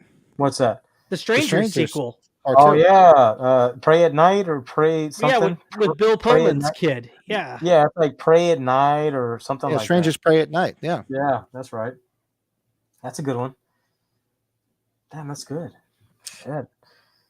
There's a lot more than you could think of. That, like, see, if you had to do bad ones, like there's a long we've kind of set them all. It's like I like Friday the 13th Part 3 because to me, like I said, it's the most Halloween-like because he's in the shadows. You don't see him until he gets that mask. So I like the way they filmed it. That was Steve Miner, right? Steve Miner, yeah. So I like the way he directed that. Excuse me. Better than he directed H2O. I'm sorry. It's one of the few casts that's really enjoyable too. They seem to have a lot of fun making that. Yeah, and it's iconic because that's where he gets the fucking mask. He gets the hockey mask from Shelley. Yeah, Shelley, Larry Zerner, right? The goofball. Yeah, I love me some Friday 3. So that is our best horror movie Part 2s and 3s. Thanks everybody in the chat for all those, man, and everybody after the fact, comment down below. And maybe we'll, like I said, we could probably double up, 3 parts, 4s and 5s because that's deep and that's digging pretty deep. There's only so many franchises that go that deep and that are even worth mentioning at that point. But we'll figure it out where we can work it into something else. And tonight we're going to be doing a movie review of one of our favorite films. Brady's wearing it on his shirt. We'll be doing a live watch along tomorrow night with our good buddy Colin Moody. He's coming back and hanging out with us for that one. He's going to be our guest. And let's do a movie review of Escape from New York. All right. I hit the wrong button. Where's my little intro? Damn it. Don't be stupid. No, I get so much stuff on here now. I'm forgetting where all this shit is. So let's do our quick movie review.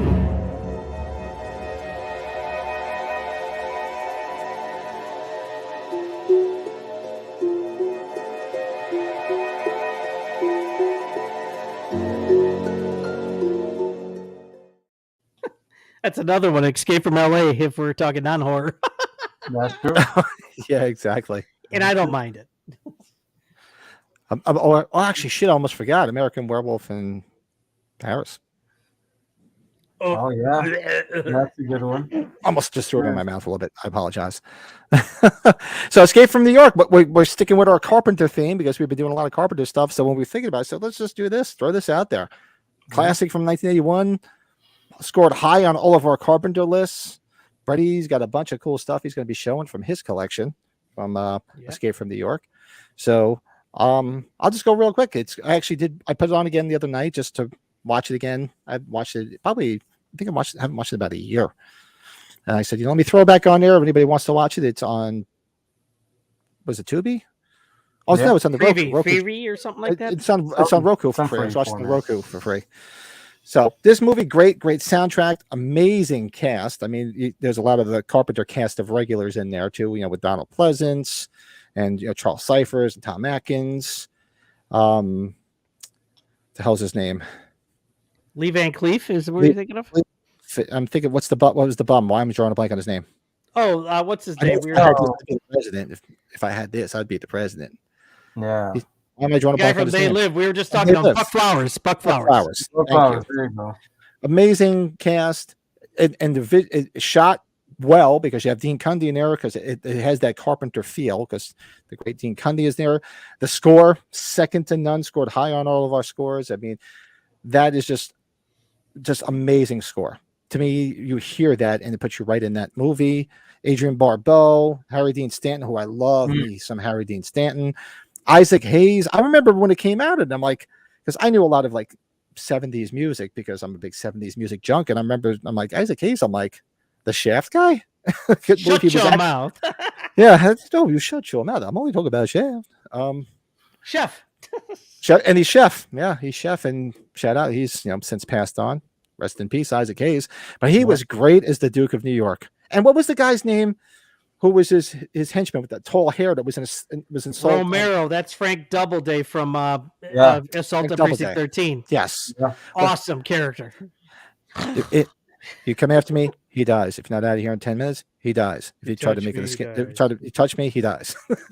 I just love. He's like, but he gets Cabby's hat too, right? He's like, Cabby gave it to me. But you know what? The special effects, the visuals of what it looked like. I remember when this came out, my fellows, I got it because we lived right across the river. You looked out my front window, you saw the Manhattan skyline. My dad's like, God, I wish they would build that wall. That would be awesome. just keep all that shit over there. So just a great movie, great scenes. Love the story. Probably one of Kurt Russell's best performances because he was just absolutely great at that. Great at this.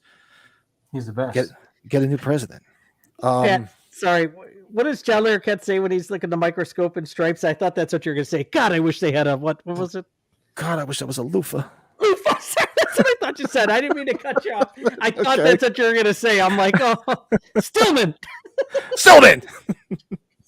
God, I didn't know they could do that.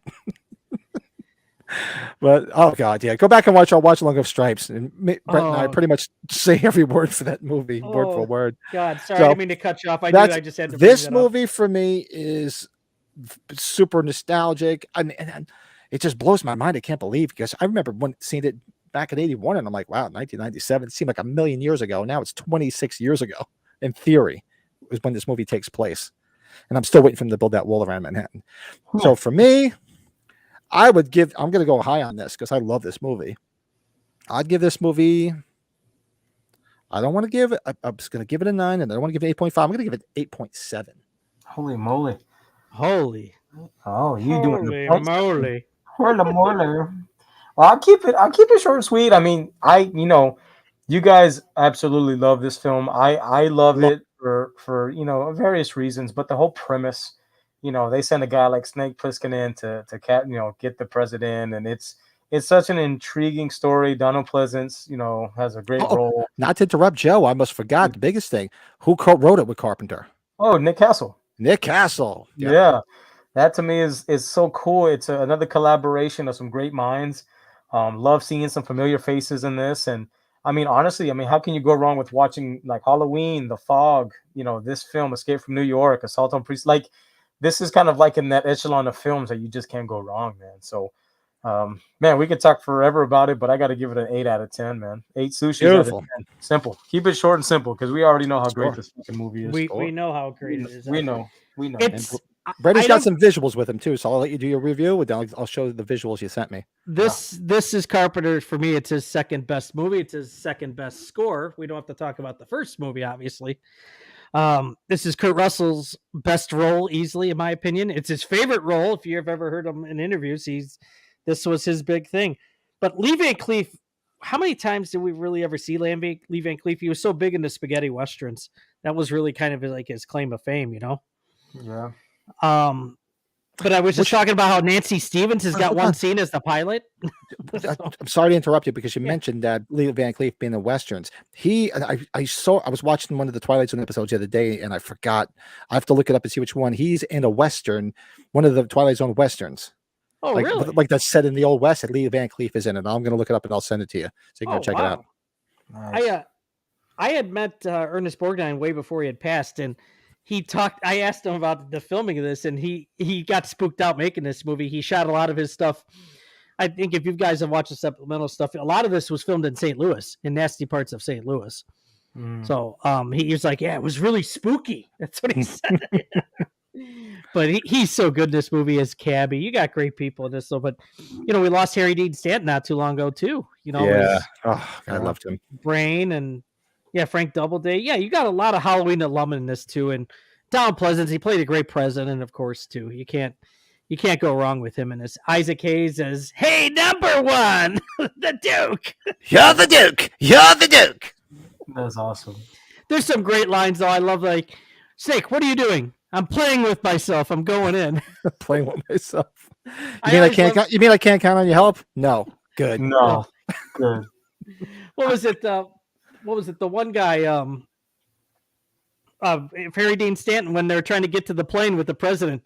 Goddamn Redskins! They're savages, Mr. President.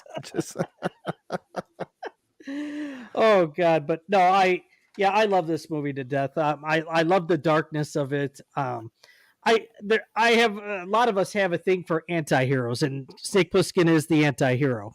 Yeah. And this is John Carpenter's Western. He loved Westerns. This was like the closest thing he made to a Western. So for me, this is, and I like the sequel. The sequel's got a good cast. It's got some cheesy effects to it. It's not a perfect movie, but I think it's a good sequel. But this movie, I give it a 9. It's in my top 10 movie of all time. So yeah. Sweet. I figured as much. Let's go to the videotape. Let's see what we got going on in the chat. Man, I forgot to take a picture of my CED. I pulled it. Look at that, a CED. Wow. CED. Look at that bad boy. And here's without Brett looking at that, I'm sure you know because you had one. What does CED stand for? I should probably. I said without looking. I should have looked. What's it say? Capacitance electronic. I should have known. Disc. Yes, I did have one though. Yes, as a kid. That's cool shit, man. You're the only person I know that had one of those damn things. I don't even know what the fuck that is. That's amazing. That's awesome. Sorry, I was just looking at something here. See, Travis says my favorite track is New York is the Duke. Yeah, the Duke Arrives. The Duke Arrives is what I came out to with softball like last week. Probably just hits every drum on this kid. It's just oh God. Brett, movie knowledge is amazing, man. You know the crazy hair guy from Escape from New York. I love, because we're Carpenter fans. We just fans. Did our review of Assault on Precinct 13, and he's so iconic in that because he fucking shoots that kid dead. He does. Kim Richards, Kyle Richards' sister. That was just a shock when everybody said, I'm like, dude, I can't believe he just gunned that kid down. That was a shock. Well, he gets it, thank God. The dad gets him back. Oh, the dad does get him back, so there is that revenge. And arguably, that actually, I would consider that Carpenter's Western, because that's even though it was right after Rio, like modeled from Rio Bravo. There was a bunch of stuff in here. Did I miss it that Matt was saying? Hold on 1 second about the man. Cubs have just pulled up 5 runs. Yeah, Dick Warlock was Kurt's stunt double for years. Mm-hmm.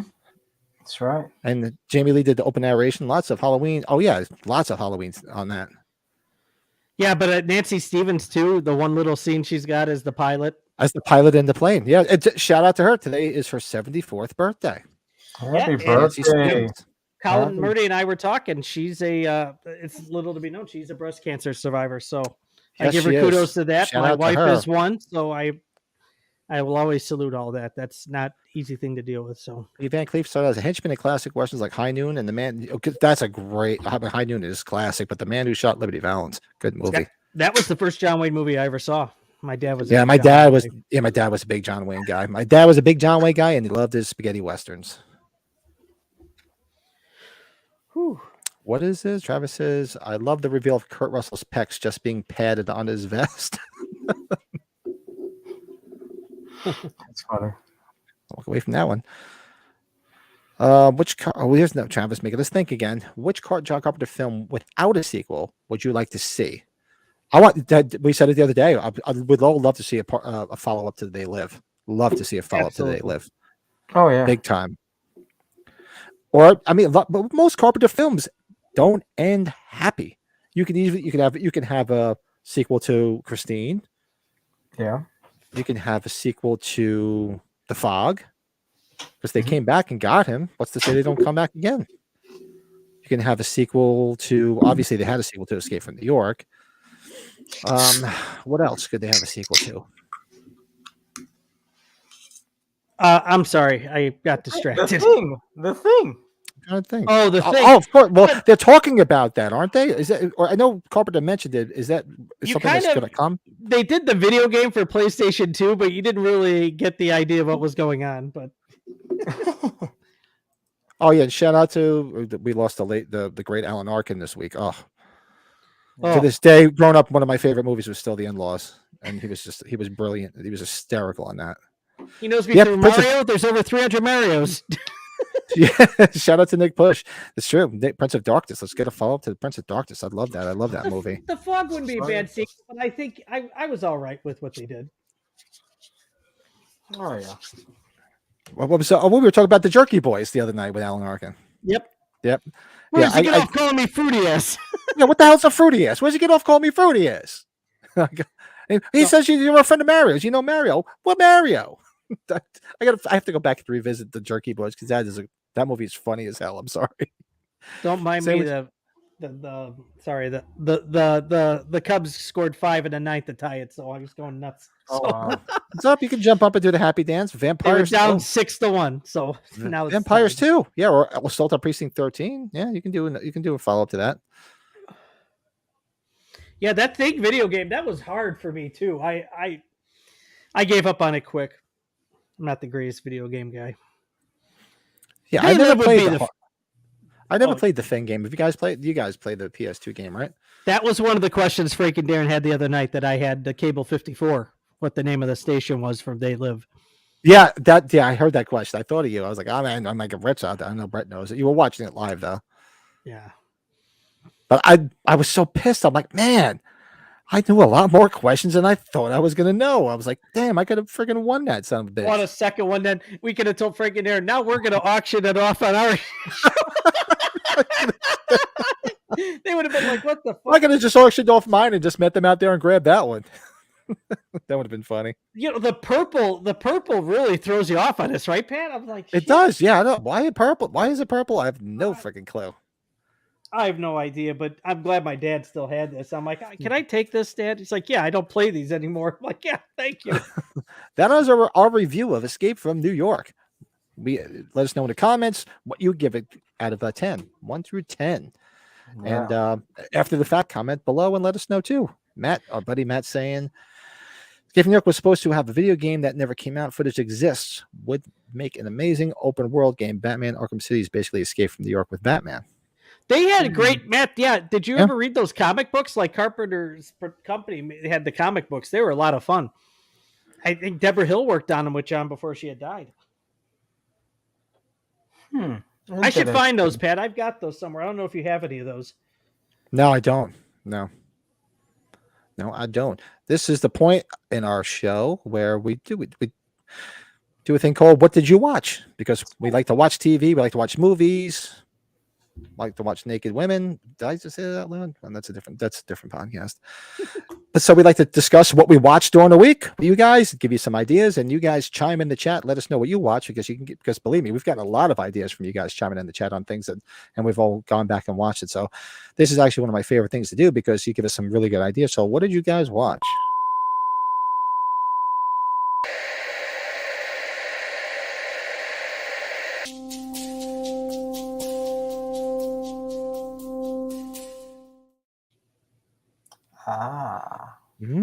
So what did you guys watch this week? I honestly had a real crazy week. Like you guys know, I moved a lot of shit around when it came to podcasting and all this other stuff because I just had a crazy week at work, which really blows. So I'll go ahead. We kept talking about Multiplicity with Michael Keaton. Yeah. So I watched Multiplicity the other day. Love that movie. I did rewatch Escape the other night just for the hell of it. Escape from New York.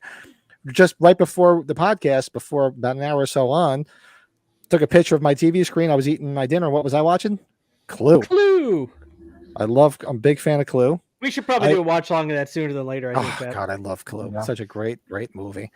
And I've been catching up on those. Like I told you guys, I've been going back and catching up on rewatching a lot of the Outer Limits from 1963 because I love that stuff. So that's what I watched this week. That's what I meant to squeeze in because it was a real crazy busy week. Very nice. Well, I mean, I guess I'll go. I just watched a couple things. We went to the theaters and watched that movie, The Blackening. It was a horror comedy, and me and MB enjoyed it. It was pretty funny. We were joined by somebody in the theater who was laughing so damn loud that they just ruined the whole film for us. But overall, it was a great film. It was great writing. Like the writing for that film was just top notch. So it's probably good to watch once it comes out on streaming. And then we ended up watching The Fog. MB had never seen The Fog, and I showed her The Fog. Yeah, what'd she say? And she next to you? Yeah. Did you like The Fog? How'd you like The Fog? What do you rank it out of 10? 7. Oh, 7 out of 10. 7 sushis. 7 sushis out of 10. There you go. That. So we watched The Fog. And what else did we watch? I know we watched something else, but those are the two that only come to mind. So, yeah, that's about it. We got to go watch that new Jennifer Lawrence film. I know you saw it. Yeah, I was going to try to look for a stream the other night, but I never got around to it. Like I said, I don't think my neighbor's still in the chat, but he pulled me to his house and got me drunk. Didn't take advantage of me, but I guess he doesn't know me well enough yet. Matt Russell just brought something up. I kind of agree with him. It's separated. The RoboCop remake I actually enjoy too. It's kind of sacrilegious to some people, but you had some good people in that, Gary Oldman and Michael Keaton. So yeah. Ronnie's asking, did all three of us get? Yes, we did. All three of us got H45 VIP passes. Yeah, Ronnie, you and Blake gonna try to make an appearance anyways there. I know. And I don't know if Blake's out there, but Ronnie, there you are. You guys did a great job. It was a pisser doing the bonus questions on the Slaughtered Lamb. Nice trivia to give away the H45 pass. Yeah, they did a great job. That was a lot of fun. It was fun. They had good mood with that. That was good. Yeah. Very nice. So Matt says, I finally watched this. Oh my God, you haven't. Oh God, I love that movie. So you finally watched it. So what'd you think of it? That's one of my favorites as a kid. Still a lot. Well, I can honestly say I don't think there's a Mel Brooks movie that I don't love. Every single movie he's done has just been great, from Spaceballs to High Anxiety to Silent Movie to The Immortal, Blazing Saddles. I mean, come on. Yeah, let me know what you think. What you thought of it? I'm curious. I watched Night of the Comet today, just because that's one of my favorite '80s little small movies. Lots of fun. That is just such a great movie. I'm trying to see what else. I randomly watched Parker. If you guys have seen Parker, that's with Jason Statham and Jennifer Lopez. It was on TV. I just watched it. That's funny. He makes her undress, so of course I watched it. So. Actually, I was thinking about that. I'm working my way through the rest of them, just revisiting them, and I'm probably going to do a video on my favorite Outer Limits. because I did my top 32, I think. I never Twilight watched Zones. those. I never watched the Outer Limits. Those were good. The Outer Limits, they're a little more difficult to watch because they're an hour. They're not a half hour like the Twilight. Well, the Twilight Zones for one season did go to an hour, but they were a little bit too long. It's almost like they dragged the story out, so they went back to the half hour format. Mm-hmm. But the Outer Limits were always an hour. There's a real good Outer Limits with Shatner in it, where he where he plays an astronaut. And this is before Star Trek. And when he goes out to space, and he was out to space for so long. When he comes back, he's like a different person. There's all sorts of things that are wrong with him. So it's kind of cool. That sounds like what he is nowadays since he's 90 something. Right? Yeah, exactly. Where am I? I'm at another convention signing. Yeah. And they gave the Shatner autograph away on the TSL the other night, too. They did. The final moment from the fog when the ghost of Cabaret the Priest was traumatizing. Such great. Oh, it's God, such a great ending. It's just it fits the story. It was just right. What the hell? Who is this? Who is this? Let's talk about Reichstock. It's obviously somebody I know. I have no idea. What the hell's Ringstock? I've lost it. All right, for those that don't know, because I'm trying to figure out who this is. For those that don't know, oh, that's what you do every year. You do big old every year. You have you play in the backyard and stuff like that. In my backyard, I have a big backyard of 2 acres. So in the backyard every year we set up. I play in a band, which I've mentioned before. So those that don't know, we play in a cover band. We set up in the backyard. Everybody camps out in tents, and the band plays all day long. We have food, so it's not like Woodstock. It's Ringstock, and actually it's coming back because my buddy Mike, my new neighbor, I remember. He's just like, oh, I was telling him about it. He's like, dude, it'll be between 2 houses. I'll have all my friends up, and it'll be this huge freaking party. I can just walk back to my house, fucked up. Because I'm at the end of a cul-de-sac. There's only 2 houses here. There's actually 3, but the one house is empty. The people were renting it out, and now it's just been sitting empty forever. So it's really just him and I. He's like, wow, this huge party. You got to bring Ringstock back. So who the hell is that? I want a VIP for Ringstock. Reveal yourself. Oh, that's good Mike, stuff. Oh, you changed your name. Who is Mike? Which Mike? My neighbor Mike? 300 mics. Because you had a different name listed there before. Now it's like Alan Arkin says, there's over 300 mics.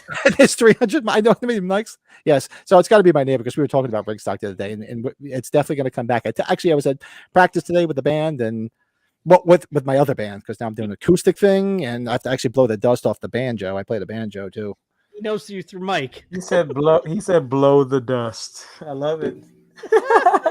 He said blow. Yeah, it's been a while since I played my banjo. I got to get back on or played my banjo. Let's see what's going on in here. Camp Brat Work Family. Oh yes, and Ronnie. That's the reason I had missed all the other ones because I don't know how old your kids are. My kids were older now, so like when they were younger, I just couldn't get out there. That's why this is my first, probably my only time to go out there and do this. So that's why I'm doing this now because my kids are a little bit older. And the wife is cool with it. But yeah, I missed the 25. And I just missed them all because I just could not get away because of the family. It's fucking family. Goddamn kids. Wife. Pain in the ass. The only way it works for me, like, well, she doesn't watch the podcast. That's why I could say that. I made sure Lisa went away for a weekend with her friends when I went to H40. I was like, I'll handle the kids since I went to the head.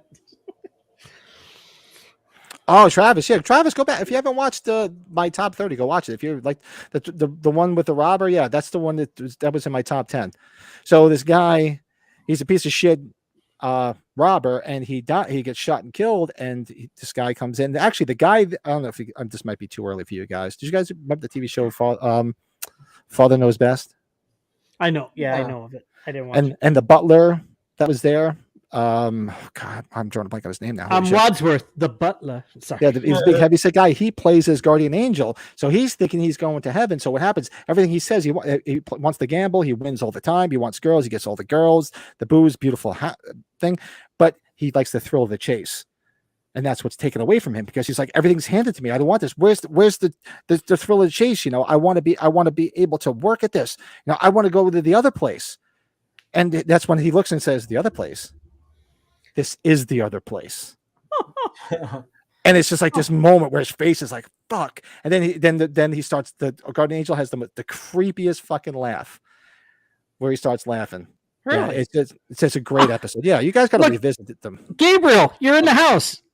Gabriel, we need you to go to San Diego to get that Funko Pop for each of us, okay? Gabriel, por favor, go over to the San Diego Comic Con. Go get that one of a Trace, we need those H2 Funko Pops before we have to pay $200 on fucking eBay from some scalping cheeseburger.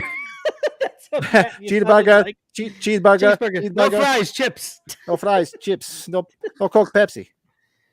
Good to see you in the chat. He's out. Good. Oh wait, no, you know what? Oh, you guys didn't see it. You guys said you were going to probably wait. You had me. I'm like, wait, who the fuck is this? I figured it was you. Well, you guys didn't see Dial of Destiny, right?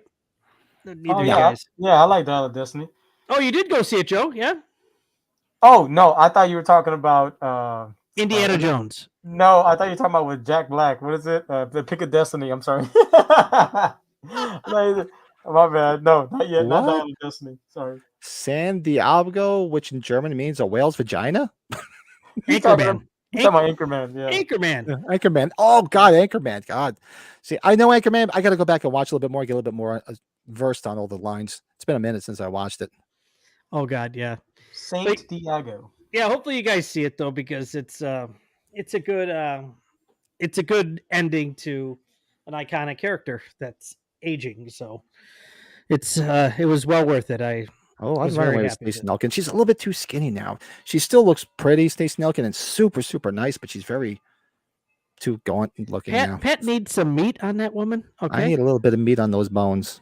We need some flab. We need to have it all. You know. Spock's mom was on Father's Knows Best.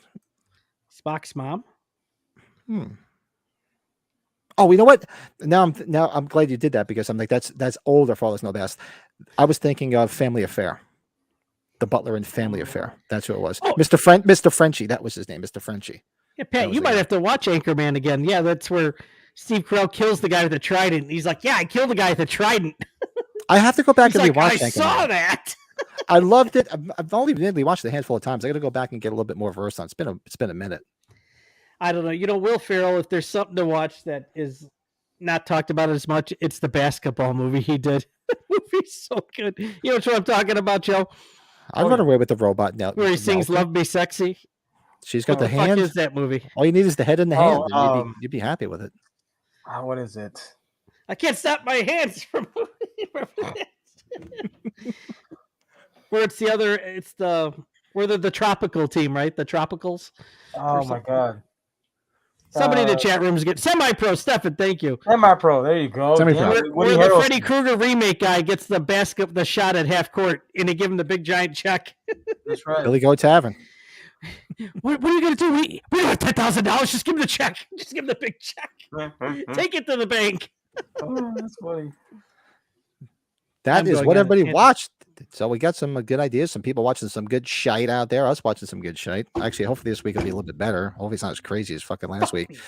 Get some more shit to watch. So we're gonna do our top 5. So our top 5 this week we're collectors. We're gonna do our top 5 our favorite horror franchises with the collectibles, because there's so many horror franchises that have collectibles out there. So what is your top 5 horror franchise collectibles?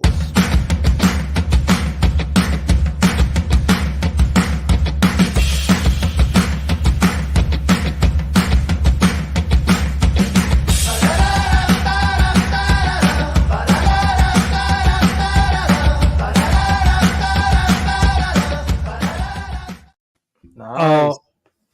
Pat, I found something. I don't mean to change the subject really quick. Oh, what do you got?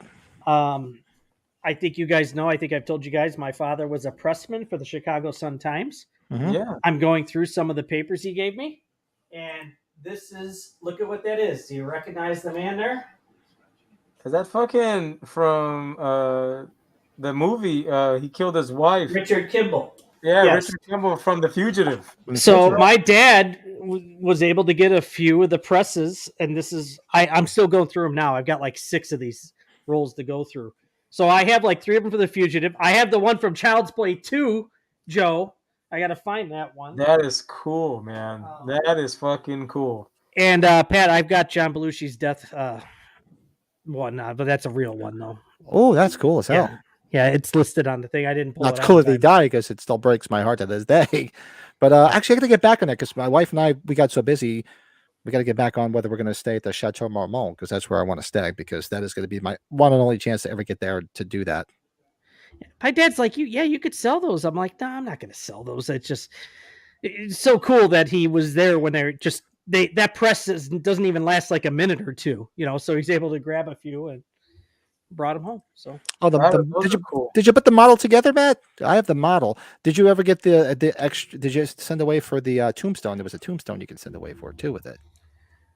Yeah. Oh, Matt. Yeah, you bring up Andrew Davis is a Chicago-born director, and he did my favorite Chuck Norris movie, Code of Silence. It's a great movie. Nice. Chain Reaction. He's done. He did U.S. Marshals, Under Siege. Good director. I wish he did more. Yeah. Loved Under Siege. Golly. Yes. I'll fire the first shot. You go. I'm sorry. Okay. First, so we're gonna go 5-1. So obviously. This is not going to be 5 behind me. So, so just looking through some collectibles that I thought were kind of cool, and there's usually a ton of them, whether it be at stores or there's usually a fuck ton of them in Spirit. But one horror franchise that has a lot of shit that's pretty cool is the Chucky franchise. Oh yeah, there's a lot of shit out there for Chucky. There's a lot of shit. Like I said, there was at the Walmart shirts. There was the Myers one. There was the Exorcist, which I bought, and I wanted the Chucky one, but they didn't have a Chucky one. That's a good fucking point. Yeah, they've got good stuff like the Scream Factory posters that you got with the sets. Yeah, no, not bad at all. All right. Above the Law. Yeah, Above the Law is a great movie. Oh, that's fucking. Which is the one where he beats motherfuckers' asses with the fucking cue ball? Which one's that one? Is that the one? Which one he kicks the shit out of everybody with a cue ball? He puts it in like a little thing and he smacks motherfuckers in the mouth, losing their teeth and shit. That's not Hard to Kill, is it? Is that Hard to Kill? I don't remember which one, but I just remember he has the greatest name in Hard to Kill. Remember, he's in the coma because his wife gets killed, right? Yes. He's in the coma. Mason Storm, the greatest name ever. Storm. Yeah. Yeah, that's such a porn name. He's like, you knocked my teeth out, motherfucker. Boom! What was it? Out for Justice. Was it Out for Justice? Yeah, that's so Remember good. The bad guy, the senator? You could take that to the bank. I'm going to take you to the bank, the blood bank. Right. What was the movie that was real scary was when he was up against those the voodoo guys. That one was scary. Mark for Death. That one's fucking scary. That one's scary. You know what he directed? I didn't realize that, Joe. I think you've talked about Holes, haven't you? The Disney movie. Oh yeah, Holes. Yeah, that's right. He did Collateral Damage. Oh, that's Schwarzenegger movie. Oh yeah. I thought you were talking about the one with Jamie Foxx and Tom Cruise. A fish tank decoration of Freddy's glove grabbing Jason's mask in Walmart? Really? That's pretty cool. I didn't see that. I know there's the Fish Tank McFarlane figures, right, Pat? That's awesome. Oh, that's right. Mark for Death was Dwight Little. That's right. Excuse me. Oh, it was Mark for Death, yeah. He also did what's the other one? He did Rapid Fire with Brandon Lee. Oh, that movie's badass. Powers Booth, man. That's a great movie. Showdown in Little Tokyo. I haven't heard in a long time. Powers Booth. Damn. That's what Dolph Lundgren, right? Dolph Lundgren? Yes. Yeah, that movie's badass. Oh, man. Cool. Okay, so what's your number 5? Oh, who's going there? I threw Chucky there at number 5 for collectible horror franchises. I guess we'll go in and I guess you want me to go counterclockwise or clockwise, whatever you want to do. Sure, brother. We can do it. Okay. Right. I didn't know Alan McElroy wrote that too. Oh, he did. Oh, well, I know. Is that what they were working on at the time? Because I know they said they were working on something together at the time of Page 4 as well. I had the Rob Zombie trilogy, just the first House of a Thousand. Yeah, there are some cool collectibles with that. Yeah, very cool. Oh yeah, very nice. A couple good figure sets. Some of the posters, love the posters, but I only like Devil's Rejects out of the 3, but I always remember because of the Devil's Rejects, all that stuff. But yeah, that's my number 5. Very nice, brother. Wow, yeah, I did see this back in the day. Sorry, from Matt with Susanna Hoffs, because Susanna Hoffs, God, I adored her from the Bangles. Whew. I wish I had a loofah.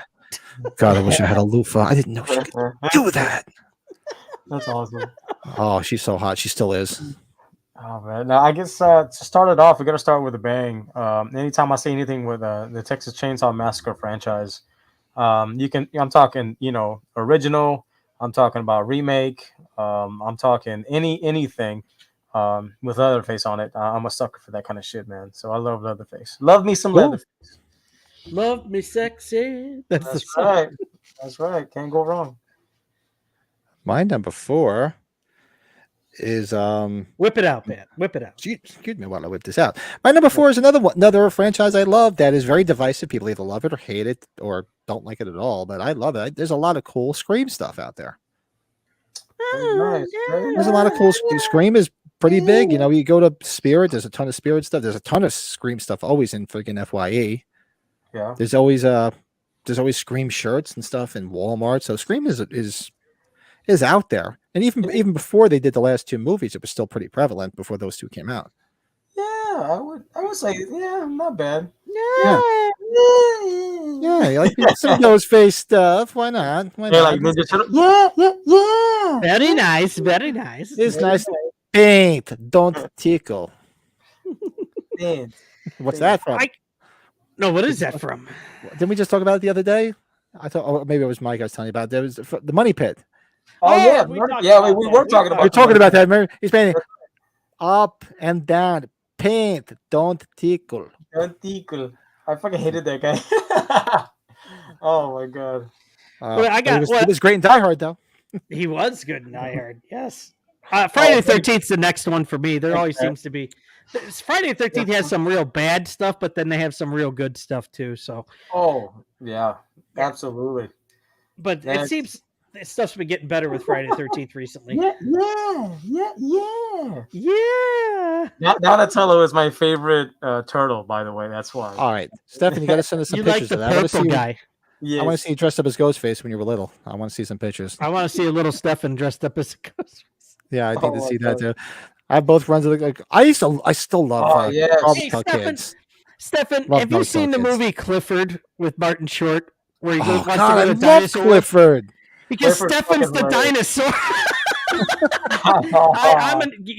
Clifford is a guilty pleasure, Pat, of mine too. That's a deep dig. I love that. I love Martin. But remember, Short, Stefan, isn't that the dinosaur, right? Can I go to Dinosaur with Uncle Martin? That's fucking funny, man. I mean, Joe, who doesn't love Clifford? Yes, I love Clifford. He's a little fucking asshole. I'm a big fan of Martin Short. One of my favorite movies is Inner Space. Oh fuck yeah, dude! That's Meg Ryan. No, Stefan, you got to go see it just because you got to watch it now because of the dinosaur. Yeah, go check out. It's so bad it's good. Put it that way. Give me some chocolate. That is so good. Oh God, we got thrown off. Yes, rest in peace, Charles. I used to shit when I was going to college. I had it in my room. I'm right next to my Halloween posters, and I don't know what the hell happened to it. I don't know if somebody took it at one of my fucking parties. I used to have a Clifford poster. No, I had an Ed Grimley doll. Oh wow! Remember when his character on SNL that he had like the fucking thing that stuck up out of his head. He's like, he used to talk. I could do this. I really must say. Remember, he used to dress. He was like a nerd. Yeah. That was Ed Grimley. I used to have oh God, what the fuck ever happened to that thing? So I must have stole it at one of my parties. You remember when frickin' Martin Short Clifford takes the Bloody Mary out and he switches it with Tabasco sauce? Yes, that's funny. Oh, Charles Grodin, God, I loved. He was deadpan humor, so he's good. Trying to talk at his future mother like he can't talk, and he's like pointing at her. That so good. She's hot. My favorite movie with Charles Grodin's got to be Seems Like Old Times. Seems Like Old Times is good. Yeah. But Midnight Run is good too. That's true. I was just going to mention that film. I love Beethoven. Beethoven rocks. First Beethoven's good, Joe. I watched that a lot when I was a kid. To this day, if you guys know any lines from Seems Like Old Times, I'll be hanging out with my cousins and I'll be like, "What? What are you guys doing?" He's like, "I had to have my feet scraped," and they're like, "What?" She had to have her feet scraped when they're in they're testifying in front of the judge. Yep. And so it's like, and the dogs, the dogs came and attacked them. It's just like only 2 of the dogs are us. The other 2 were just visiting. That's right.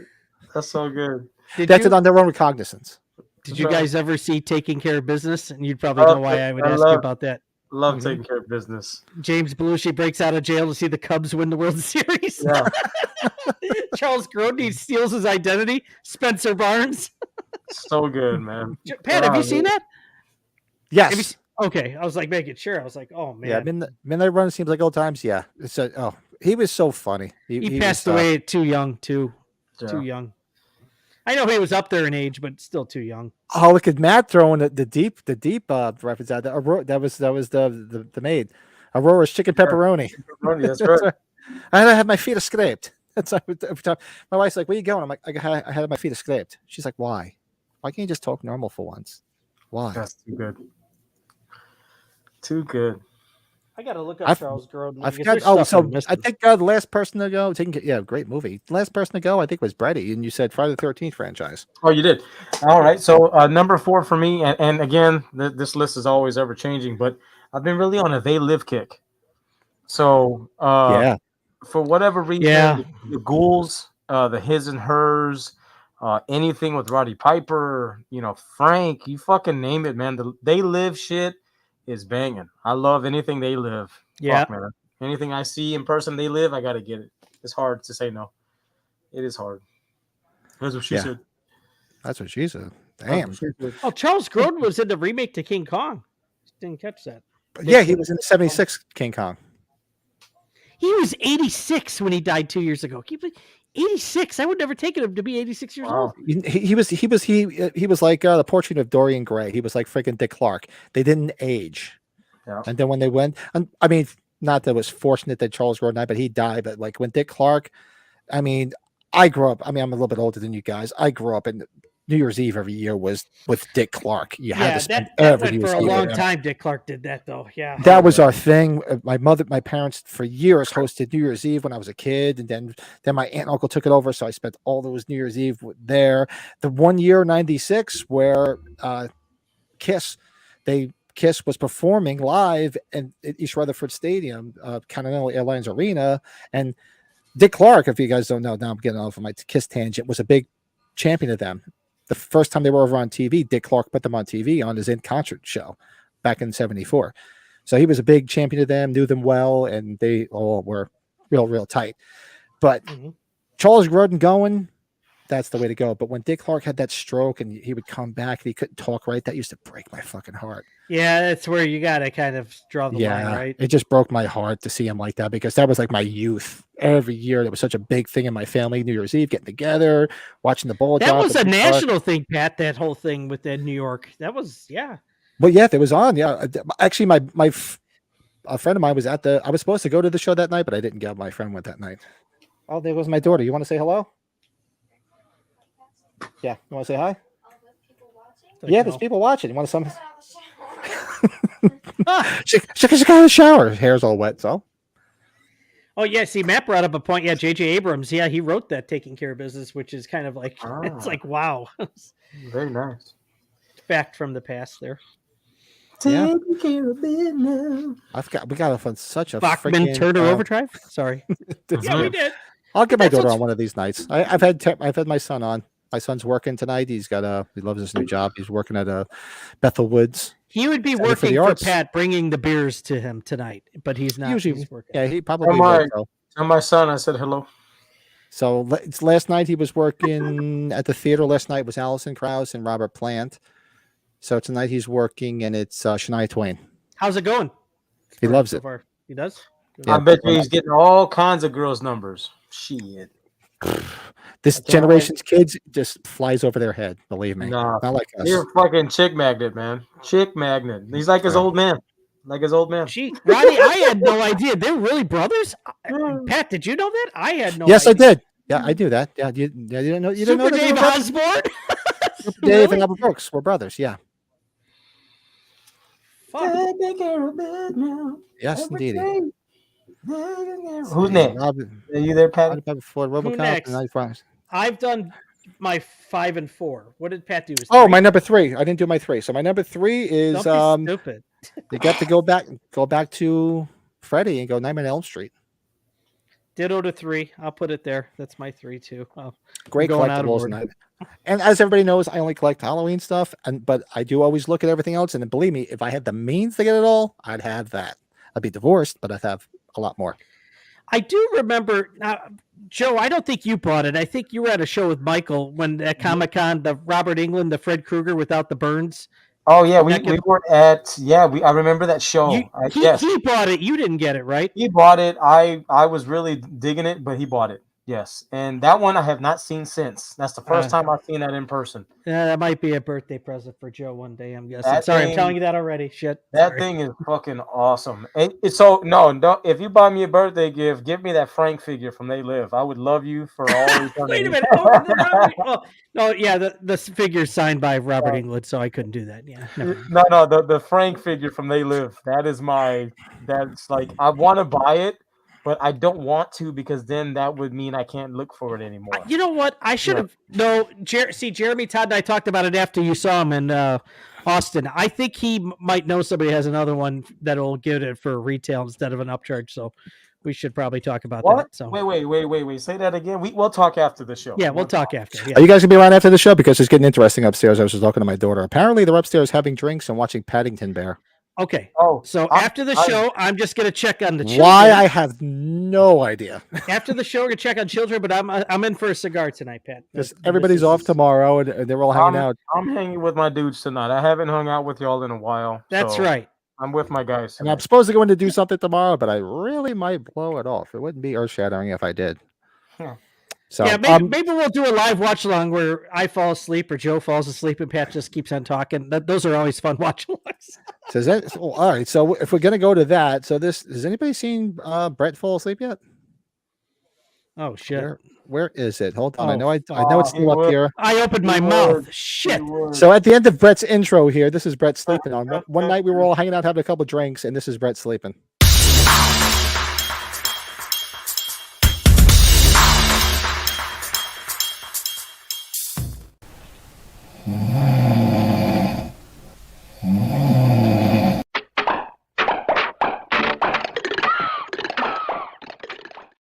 That's fucked up.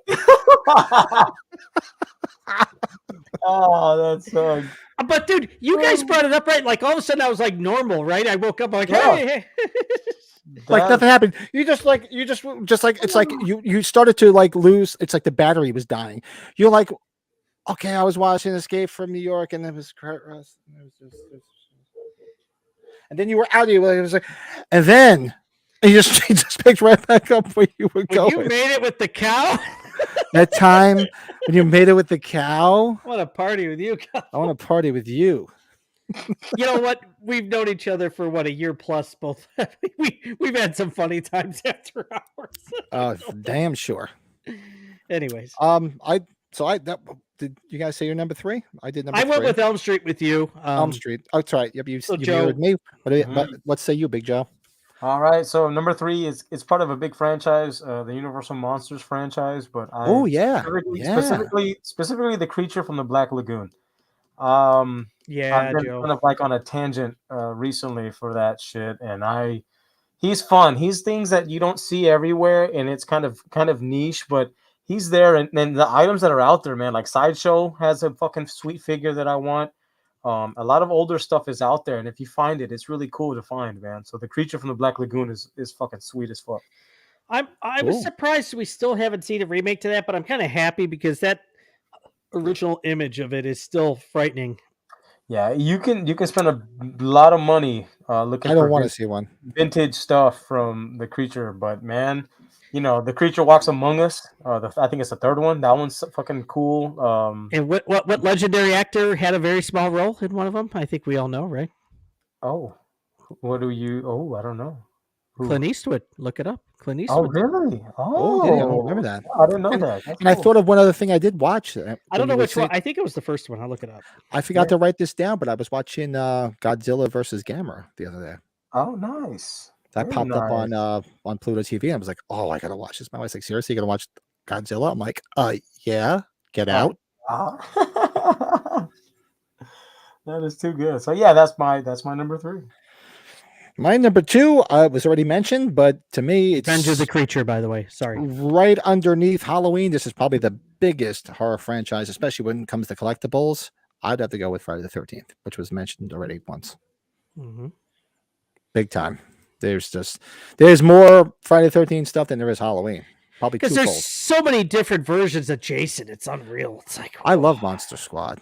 That's a good movie. Yeah. Did you do your number 2, Joe? I only skipped before because it was the same one as Pat's. Let me see here. Let's see. Where did my list go? I just had it. It just went away. Because I'm curious if your number 2 is the same as mine too. Let's see. I'm curious. Yeah, because Brett, you already said Friday, right? Yeah. I said Friday is number 4. Yeah.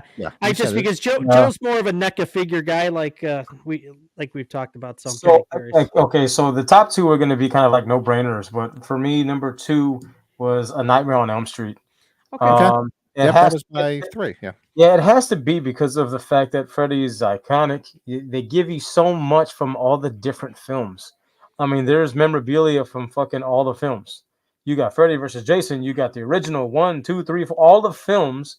There's some type of variant or something out there that's gonna tickle your pickle. You know what I mean? Like there's always something out there that you're like, oh, I don't have it, or you hardly ever see it. And just like that figure that Brady was mentioning, I didn't even know this shit existed until I saw it in person. Mm-hmm. And then you realize how rare some of these items are. So NECA kicks ass. Is this a thing? Strip clubs often have figs I want. I've never seen strip clubs have figures. I mean, there's figures. I'm not going on my strip club runs. I'm not doing it. Many moons since I've been to those. I hit 10 strip clubs tonight, fellas, and I didn't find a single thing. I do like that one. Now, there you go. Necrophilia. That's a good one. I like that stuff, and that's a good one. But no, I mean, NECA does a great job with the Friday the 13th. I mean, they do. Nightmare on Elm Street franchise. They have figures literally for almost every film, for the most part. Yep. Either the Ultimates or the cloth. And they. After I read it the second time, I kind of figured it was a joke because I'm like, damn, I don't remember that kind of shit when I was there. I would have had a whole set of like naked Barbies. Yeah, I mean, Freddy is the man. I mean, Heather Langenkamp. There's just one Cinema of Fear that I want to get my hands on. It's where she's in the bathtub. Where she's in the bathtub. That one, dude, you dropped some serious coin on that one, or the bedroom. The bedroom. I never saw that. There's one of her in the bathroom. In the bathtub. That's the same series as the Jason in the boat, right? Isn't that the same series? I think so. Yeah, they're called the Cinema of Fear, and those are.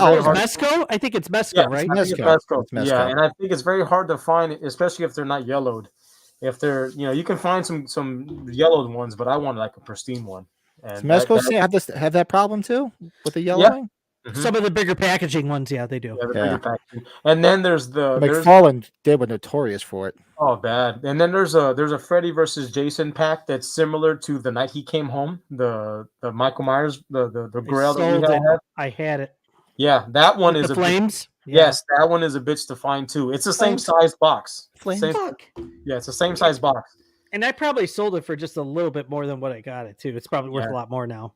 That one, if you find it in person, it's probably missing parts or the box is ass or whatever. But if you find one in good shape, bro, buy it up. What's in it in the box, or what's it sealed in the box right now, Joe? I can't remember. Probably a couple $100 right now. I would say about $300 or $400. Yeah, they go for a lot. Seriously. Like all the Mezcos, like the bigger ones, I think are they 12 inches? Whatever the fuck I remember the sizes. They go for good coin, man. About $200. Anything Freddy. I have the Warriors Mezco figures. I have those. I don't know. Have you seen those? Hold on to those, bro. I got 2 of them signed. Yeah. Those are the. I'd love to get my hands on those, but I'm like, I can't start collecting other stuff. The wife will. I can't put my finger on how to pronounce it, but they're the horror Bishu. They're like the Japanese one, the Bishu. I never got that. Like, do I really need a girl that just got a Myers costume hanging off her legs? They literally have one for every franchise. You got Pennywise, Freddy. I never got that. All of them. Leatherface. I want the Michael one, but there's a lot of fakes out there. If you go on eBay and you can get them real cheap for like $29. The fake. Oh, he's a fake. He's a fake. That's bullshit. But the real ones are like $200 or $300. Like the real. And for like a girl in a Myers costume, I'm like, I'm not spending $300 on it. Can't do it. I like to have a real one, maybe one day, but yeah, I don't know. What did the old movie maniacs go for these days? That depends on the conditioning. Depends on the condition. Yeah, and what it is. The Myers one, shit, that's got to be $250, $300 probably. Well, if it's not oranged out too, it's got to be pristine, yellowed out. Yeah, you can.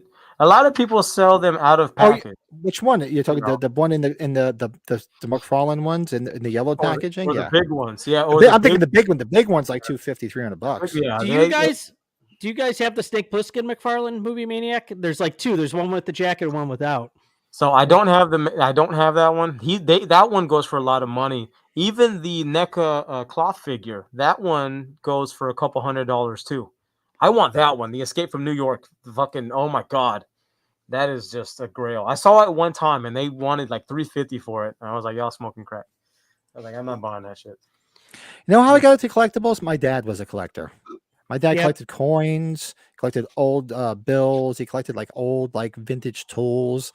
And so when I was a kid, he used to take me to like different, like he used to take me to flea markets and shows. And that's how I got into collecting. I used to collect, Jesus, I had, besides Halloween, everybody knows I had a huge Kiss collection, which I sold years ago, but I used to collect Hess trucks, Mad magazines, comic books, all different types of cards. I had so much stuff. And then the older I got, I just basically said, you know what? Well, the Kiss stuff was worth a lot of money. So I sold it, which I kind of wish I didn't, but it was the right thing at the right time.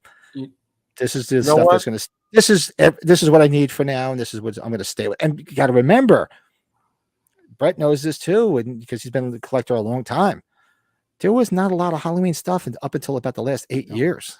Yep. None of this, all this shit, a lot of this stuff came out in the last 8 to 10 years. Like 8 to 10 years. There was not a lot of Halloween shit. To be honest with you, Pat, as I go to all these conventions, because as y'all all know, like San Antonio, if y'all don't know, San Antonio is a very big horror collecting town. Yeah, like, you got a lot of shows there, dude. There are people that have been collecting for just as amount of time as y'all have, and they've been sitting on these things. And I guess now's the time for the resale. So the resale market has fucking just taken over, right? That has what has spawned all of these conventions and all of this because people have all this shit that they've collected for all these years, and they're putting it out finally. Mm-hmm. And the crazy thing that I've been seeing lately, no shit though, is Kiss memorabilia, bro. Kiss has always been insane. I've never seen so much Kiss shit in my life. Like you'll always see some horror rarities, and then you'll see a bunch of Kiss shit because they were around the same time that they were collecting these things from all the years in the past. Yep. So yeah, I mean, just like you, there's collectors that have been collecting this Kiss shit for years, man. I'm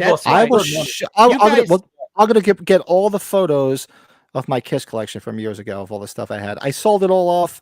Probably the only stuff I kept were my albums, the LPs, because I gave them to my son because he loves vinyl. So and he got intrigued by it, so I gave them all to him because I know I'll take care of them. I'm gonna maybe for next week I'll scan all the pictures of my old collection. I used to have a kid, like I have a Halloween room, I have a Kiss room, and within that Kiss room there was maybe 5 Halloween things at the time, and I had them. Yeah. Pat, that's why nothing else. That's why you do have to go to the Rio in Vegas so you can see the Kiss Museum with all the memorabilia. I sat there for like an hour looking at all this stuff, and I'm just a casual Kiss fan. I don't have anything really. I just like the music. Stuff from the 70s is just, and it also I got to especially when the reunion tour happened in '96, that stuff doubled. Some stuff tripled in value. So, which was good because the stuff I did have was worth a fortune, but it made it impossible to move forward. Because at the time, my wife and I weren't, we got married in '99. We were saving for a house. We wanted to start a family. I couldn't go out and spend $500 on a fucking pen. Shit. Or $1,000 on a plastic guitar. No fucking way. I could not keep up with it because I only collected the stuff from the 70s because that's the stuff that was from my youth. So it was the right thing at the right time. But now that I'm a little bit older and I'm like, oh God, I wish I still had that stuff, but there's no way. I always told oh God, I wish I had a loofah. That's going to be the next clip. That's the next clip. I always told the wife, I said, the day we hit the lottery, we ever hit that mega millions, I'm going to go back and buy all that shit. She's like, I don't care. But I'm gonna go scan all the pictures of the shit I had and show it on the podcast. You get like, holy crap! I had everything from all the cool stuff, all the toys from the 70s, everything I had. I had the pinball machine. For Christ's sake, I had the Bally pinball machine. We're gonna pick. The thing that I loved about this topic was it kind of gives you an insight to what we all personally like and what we prefer. Oh yeah. Because I thought about it, I was like, you know what? We all have our own little alleys that we like to kind of stick to. And I love the fact that it's so diverse. Like, Brett, you specialize in a lot of like sports, Rocky, horror. Like you have a certain lane, I have a certain lane. Pat has his lane, and I think that's what made the collecting part just so fun because we don't have to stick to a certain script. We can do whatever it is that we feel we want to do when it comes to this. You know what I mean? So that's what I thought I loved about this topic. That's what I love. Just going into the chat. Nick Push owns the Dirk Diggler prosthetic. Oh God. Wait, you got to do the little kung fu thing at the end, you know. Nick was in the chat earlier. I don't think he's there anymore. Pat, I just posted in that autograph movie poster group my Burt Reynolds autographed Boogie Nights poster. That is in my top 5 favorite movies of all time. I love that. Hey, movie. Brett, I wanted to talk to you, Brett, because it's true, like based on this topic, man. You have some rare collectibles that most people don't know about. Like, you know, me, I get excited when I see anything you have aliens wise, Terminator wise, like all the older original shit that came out in back in the day. Yeah, that is going for super rare money right now. I mean, super high money. We have a lot to talk about when it comes to those figures, bro. A lot. You know what, Joe? Too, I'm gonna have to start getting the H40 whenever we get the H45 stuff prepped. I do have crates of stuff that I should probably show on our show. I still have a handful of things. So, brother, if you're trying to create space, my brother, please let's talk. Yeah. Hold on a second. Pit stop. I know we're gonna be done in a second, but I got a pit stop. This is bad. Yeah, so next year, my wife and I will be celebrating 25 years of marriage. So she obviously, she's cool. She puts up with for even marrying me and putting up with this nonsense. So yeah, she's a good woman. 25 years next year. Hard to believe. Holy fuck. I'm all about that. I'm all about that reassurance, right? And I always tell MB, there's always a reason why we're doing what we're doing. It's a passion that we have, and it's keeping us out of trouble. And not to mention, they know what it's worth, and they're gonna get the money when we drop dead. Because why did men die first? So the women can have everything. No, because they want to. Yeah, I think it's true. But no, it's a for me, it's a certain thing that, why not? We when we die, we're not taking shit with us. It's just something that tickles your fancy and tickles your pickle, and why not have fun with it while you're here? Why the fuck not? Why not? Oh, actually, we didn't do our number one, so we can do our number one because I'm sure it's probably universal across the board. My number one is, let's think about it.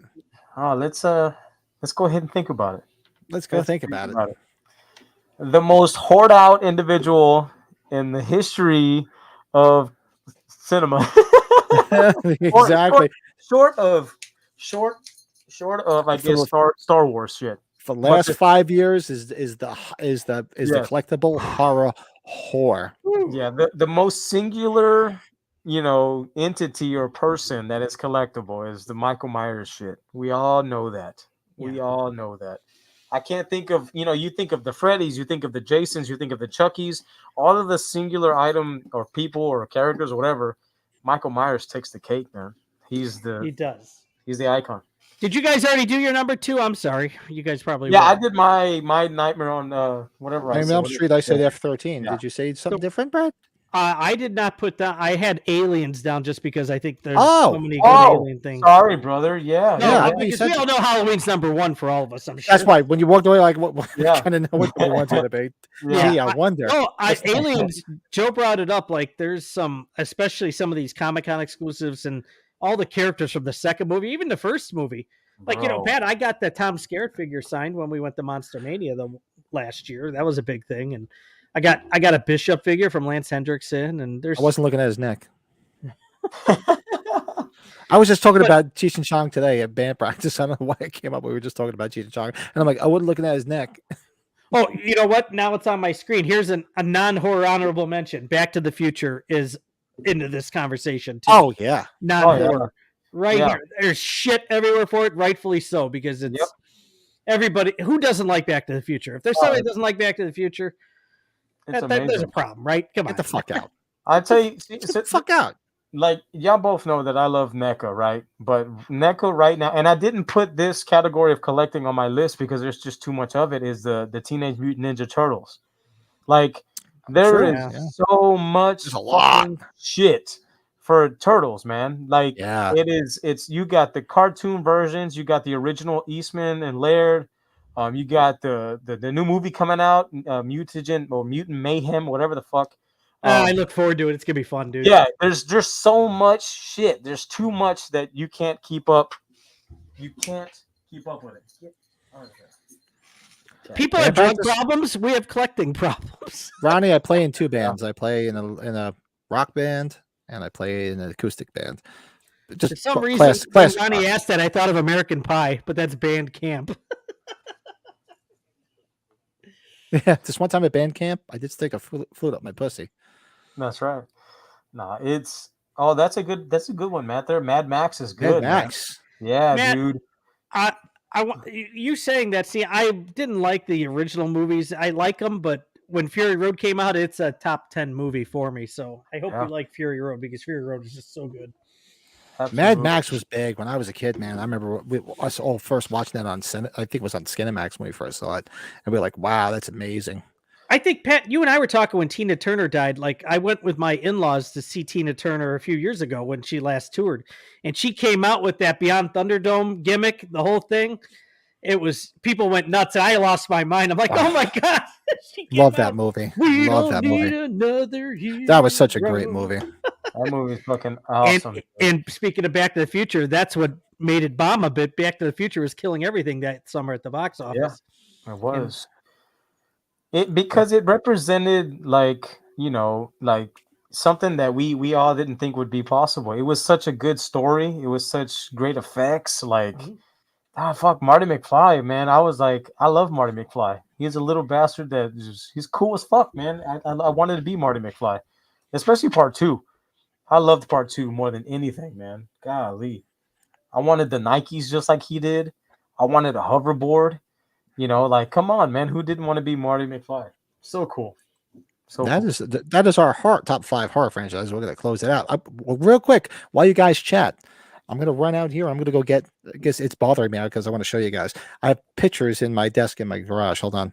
I have a picture of my kiss room.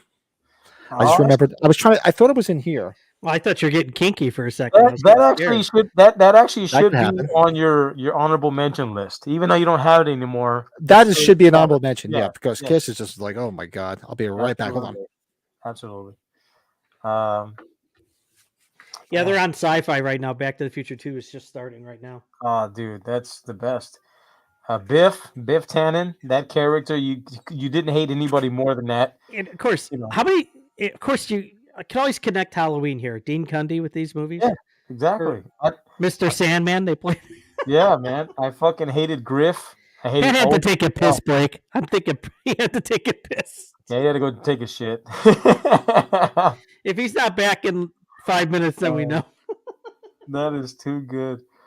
But no, I wanted to say, man, because you're, as you've been collecting a lot longer than I have, and the things that I find and I covet, I'm like, oh my god, they're super priced now, like they're so high, and so it's like to just go back and review the toys and talk about them and what you were doing and what age you were when you found them. Like, I think that's a fucking great topic, man. Oh, it is. You brought up that one thing about the Freddy versus Jason NECA box. Yeah, I bought it because I was so looking forward to that movie. But then when I was, hard up for money, I sold it, and I probably didn't sell it for too much more than what it cost. And now it's dude, killer. It's hard to find. Like, that one is awesome. There's the Exorcist one where she's in the bed. There's one like that. It's a big size because I wanted Linda Blair to sign it. It's like a few $100. Yeah, that one's hard to find. In good condition, it's hard to find too. Yeah, I think there's a Spider Walk one too. Is there where she's doing the steps? The steps one. Those motherfuckers are hard to find. Oh, like the Loomis and Myers, the jumbo one. Like I have the jumbo one, the bigger version. Yes, they made a Freddy versus Jason jumbo one too. I've never really looked to see what they go for. I should go and see. The jumbo one you're talking about, dude, is like mad money. I can't afford that. That's too much. Oh, he's good. The Jason, I think it's like freaking big ass Jason. He's like fucking wrestler Jason. That's too funny. Yeah, that neck. What I missed out on. Had bottom. Yeah, I actually wore shorts today. I was not sitting here in my birthday suit. Hey, look at that comment. What a great transition during a live stream, guys. I got to shit. Be right back. After these messages. Oh my god. I'm not gonna lie. I did go out to the garage. I did run out to the yard and take a leak. I'm not gonna lie because I'm like, oh, this is an opportunity to take a leak, so let me do it. But I do got my picture. Yes, I win. While you guys chat, I'll find it. Actually, you know what we'll do? We'll do why because this could be part of my collectible spotlight. So each week we spotlight something from our collection. Oh shit! We pick one item to this is, and we're going to do our collectible spotlight while I find the picture of the kiss room. Oh shit.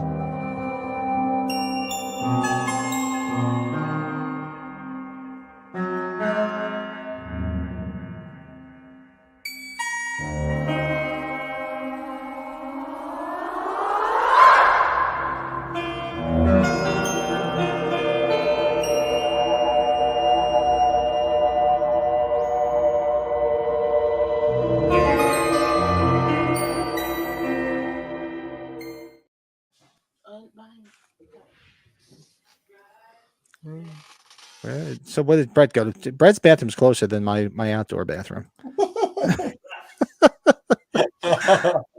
All right, so I'm searching through. I'm going to find some more. So I found these two. So this is our first apartment when we moved in together. I was a superintendent of a building. So these are the display cases. I'll try to see if I can get them up there. This was. Oh shit! So I had 3 display cases there filled with Kiss stuff. Man, this is all stuff from the 70s. That's some old balls right there. That's so that was, and the other side of the room. Kiss pinball machine. Oh, nice. Hey. And some more Kiss stuff there. Very nice. That's some of the pictures of my Kiss room. So this has got to be. I think there's actually dates on the back of the picture. This is 1997. Great year. 1997. See, I'll find some other cool stuff. But in the meantime, I'll show my quick collectible spotlight, which is since we all got the new Myers bobblehead. I figured, you know what? Let's go back and show the first Myers bobblehead. Oh, nice. Yeah, my guy's up there. Yeah. The Horror Headliners XL. I mean, which is not only Michael Myers, it's mostly a lot of sports figures, mostly. Motherfucker's expensive as shit. That is the first Myers bobblehead, and now there's beyond too many of them because I'm running out of room to put them on shelves. So that I figured, let's go back to the. Oh, help, Pat! There he is. Oh, it looks big. It looks big on camera. Yeah. That's what she said. Oh wow. Very nice. That's what she said. Hey, nice condition boxer, my What year is this fucking thing? Yeah, 1999, and that's when I bought it. I'm sure. Yep. Anyway, sorry, Pat. You go. Go. That was my spotlight. I'm going to try to find some other cool pictures in here. I got a fuck ton of them, but you got a fuck ton. Anything interesting? There's lots of up close pictures of stuff. Nice. But what do you guys? Objects appear bigger than they are. So Brett. You want me to hit it? We didn't show the Escape from New York stuff. Did we show it before? Oh fuck! You know what? Let's do that because let's this do is that. Gonna take me a little bit to go through that. That'll be my collectible spotlight. Okay. Yeah. Okay. So yeah, Brett did send some pictures of Escape from New York stuff from his collection because he's not going to be joining us tomorrow night. He's going out with the family for a ball game, and like I mentioned before, our good buddy Colin Murdy, Chris Nelson's favorite, will be joining us again tomorrow night. He'll be sitting in for Brett for the watch along of Escape from New York. So here, this is what Brett sent me from his. That's not it. That's his My Bloody Valentine. There's the official book. I got that for Christmas this year. Yeah, good stuff. Very nice, man. I got some pictures. I'll show you some stuff as we go along. All right. So hold on 1 second, and I can change. Excuse me while I whip this out. Excuse me while I whip this out. There's that. There's the back of it. Oh, yes, nice. indeed. Oh, yeah. So there's the back of the 2 albums, the Waxwork and the standard edition. Yeah, I probably should have sent them in better order, shouldn't I, Pat? Oh wow, yeah. This is another movie we've talked about. We got to do Detroit Rock City. Love that movie. Love Detroit Rock City. That's not it. That's not a bird. That's a hunk of fucking cheese. A hunk of fucking cheese. The disco guys are just the disco guys. Love that movie. And so good. Yeah, Lex's bedroom was pretty much what because my brother and I shared a room together, and it was basically that's what the room looked like. We talk about Lynn Shay and Kingpin, but Lynn Shay is good in that movie. She's great in that. Yeah. Well, hi, Mom. What's up? The Devil's Body Count? That is awesome. So, I think you guys, we talked about this. That is Nick Castle's personal Laserdisc I bought That's from Sean right. Clark. From Sean Clark And Auctions. Nick Castle signed it. Yep, from his auction, and then that was one of the regular DVDs. I love that cover they made for that DVD too. That was a cool cover. You don't need to see a picture of Pacharang. You don't need to see any of that. Ernie Borgnine had a great signature for his age, so I was like, damn, he did pretty good. That's cool, man. Damn, You're the that's Duke. nice. You're a No, number one. that was signed at Texas Frightmare when I went to get him way back when. That is There's nice. the inside of those two albums. Isn't that cool how the one folds out like all the weapons on the table? That's awesome. That's fucking cool, dude. Wow. And there's the two covers. That waxwork one on the bottom, that they made some good artwork albums though. They were nice. Wow. Do you have any of these, Pat, or no? No, I think I only have like a regular Escape from New York DVD. Yeah. Okay. Or album? You don't have a vinyl of it? No, I have them on CD. Okay. I don't have the vinyl. Oh, that's cool, dude. Damn. Yeah.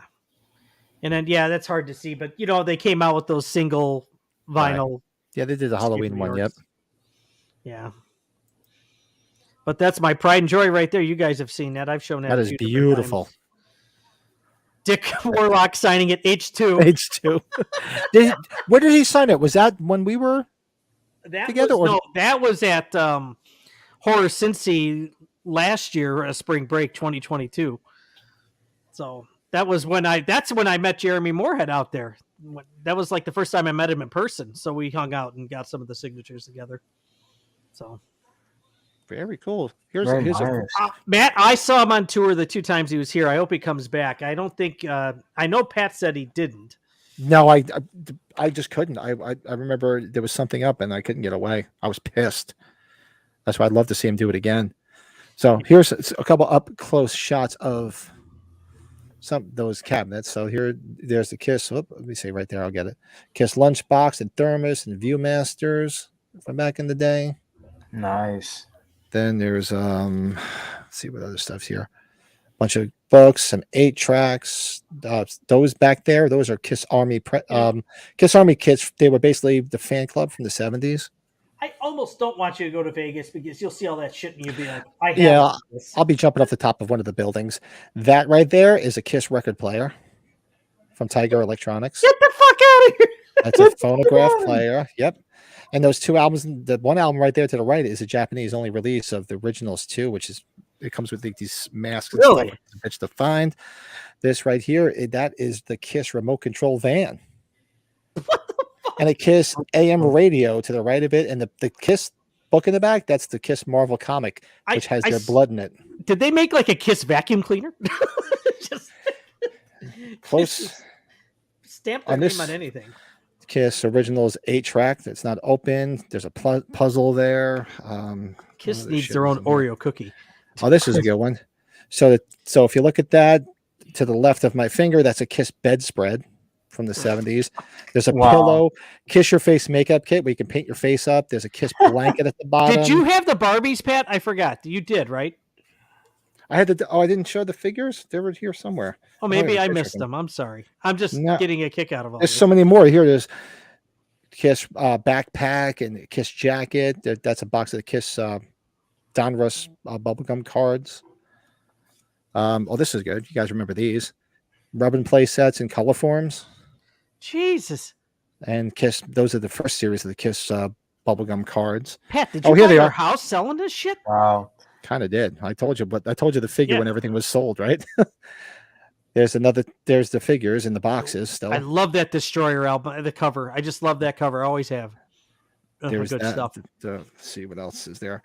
So I kind of segregated them all by person. So there's Ace Frehley costume, pen, stickers, cups. Did you have some Kiss 8-tracks? Wow. Yeah, there was some 8-tracks mixed in there somewhere. Try to find some other off the wall stuff.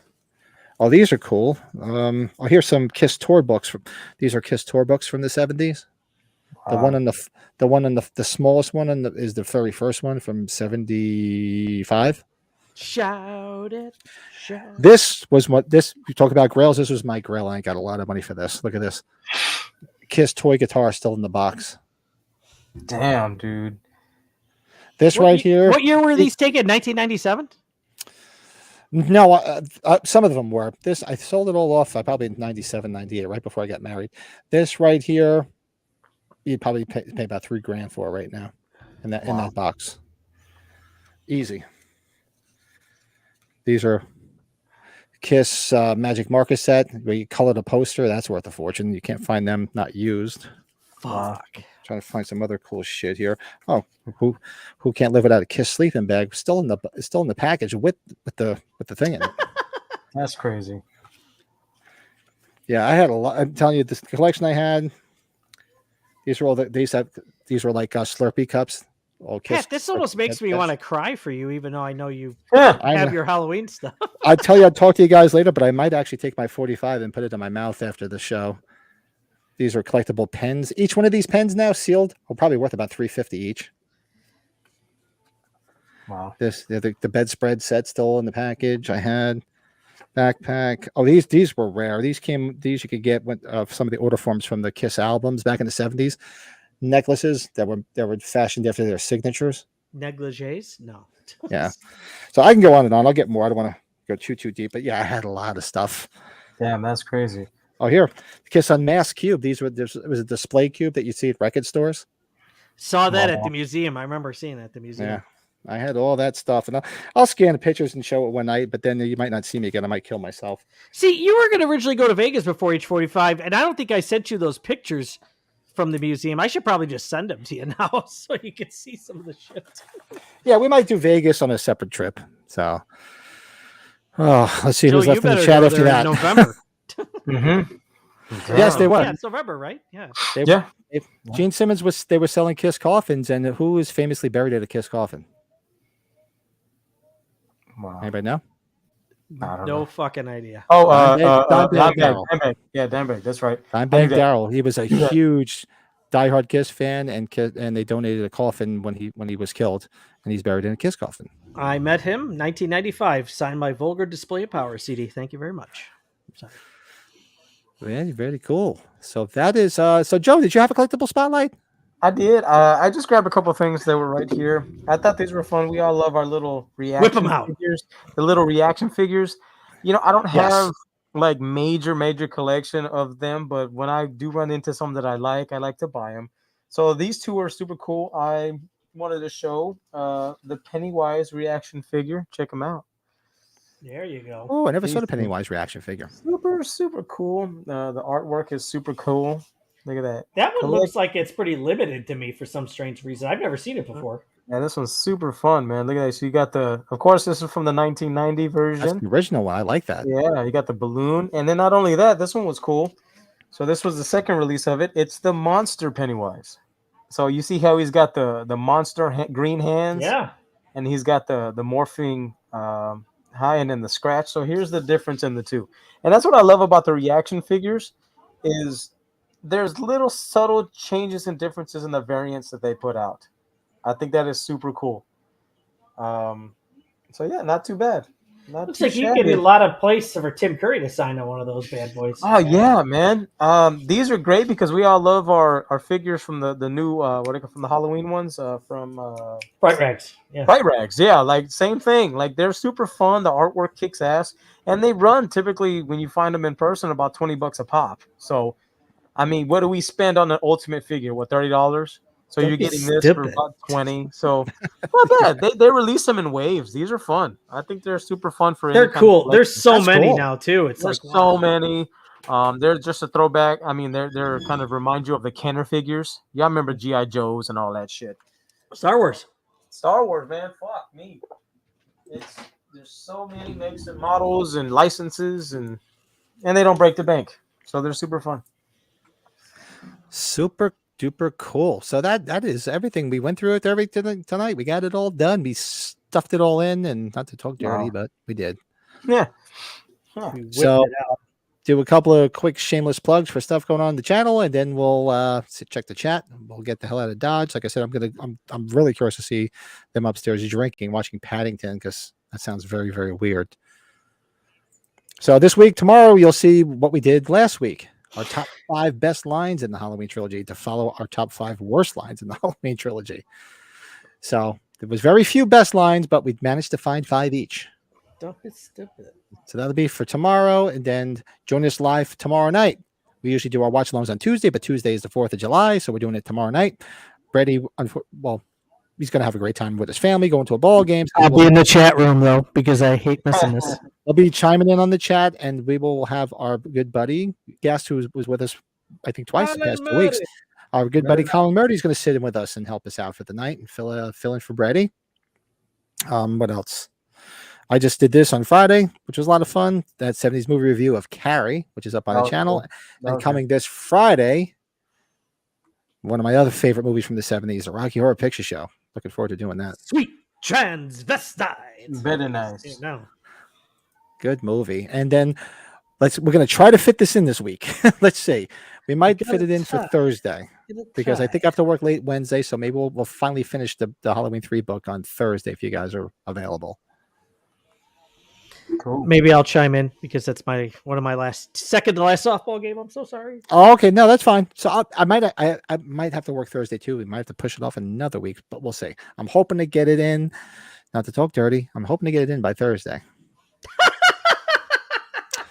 And funny. Speaking of Kiss, I just dropped this the other day, ranked as 78 Kiss solo albums for you Kiss fans out there. Go check that out. And then I will be done with my album ranking with Kiss, and I'll be ranking the Kiss live albums on Thursday. So that Ace Frehley looked like a chick in that picture back there. Boy, he did. He did look like a girl. He did. It was like, man. So that is what's going on the channel. A lot of fun stuff on there now. A lot of fun stuff coming up. We got a lot of shit planned. Make sure you check everything out. Like, subscribe. Give us a reach around, all that fun shit. Awesome sauce. Had a good time. Flex for Brett. Great time. Another fun show. Thanks for everybody for hanging out in the chat. Do us a favor. Hit that like button. A lot of people on here. It was awesome. Thank you, guys. Hit that like button. Hit that subscribe button. Anybody after the fact, chime in below and let us know the topics that we went over tonight. Tell us about your horror part 2s and 3s. Tell us what collectible franchises that are horror that you like. Or tell us about things you don't like. We listen. We always answer. So don't be shy. We don't bite. Well, I might bite, just not hard. And that's it. Matt, thanks for hanging out again, Matt. Have a great. Thank you. Fourth. Have a great 4th. Everybody have a great 4th. Please be safe. If you're blowing off fireworks, don't blow any parts off, please. Huh? You need parts. You need your parts. Don't Odell Beckham or somebody else. Yeah, Ronnie, thanks a lot. Ronnie, awesome. When are you guys doing a live stream? Wait for a live stream. I love all the pre-recorded content. You guys crack me up, man. They're big wrestling. They're big wrestling guys too, so I should really get in contact with them a bit more though to shoot the shit about wrestling. So hell yeah. Cool, guys. So I think that's it. You guys gonna be around after this? We'll hang. Well, actually, don't drop off just yet. We'll chat right before we chat after we get off. Yeah, before we hit the kill button. So everybody, stay safe. Have a good 4th. Thanks for hanging out. Comment below, like, subscribe, tickle our butts, straight ass cheeks, all that fun stuff. And we'll see you guys tomorrow. We'll see you guys tomorrow night. We'll see y'all later. Later.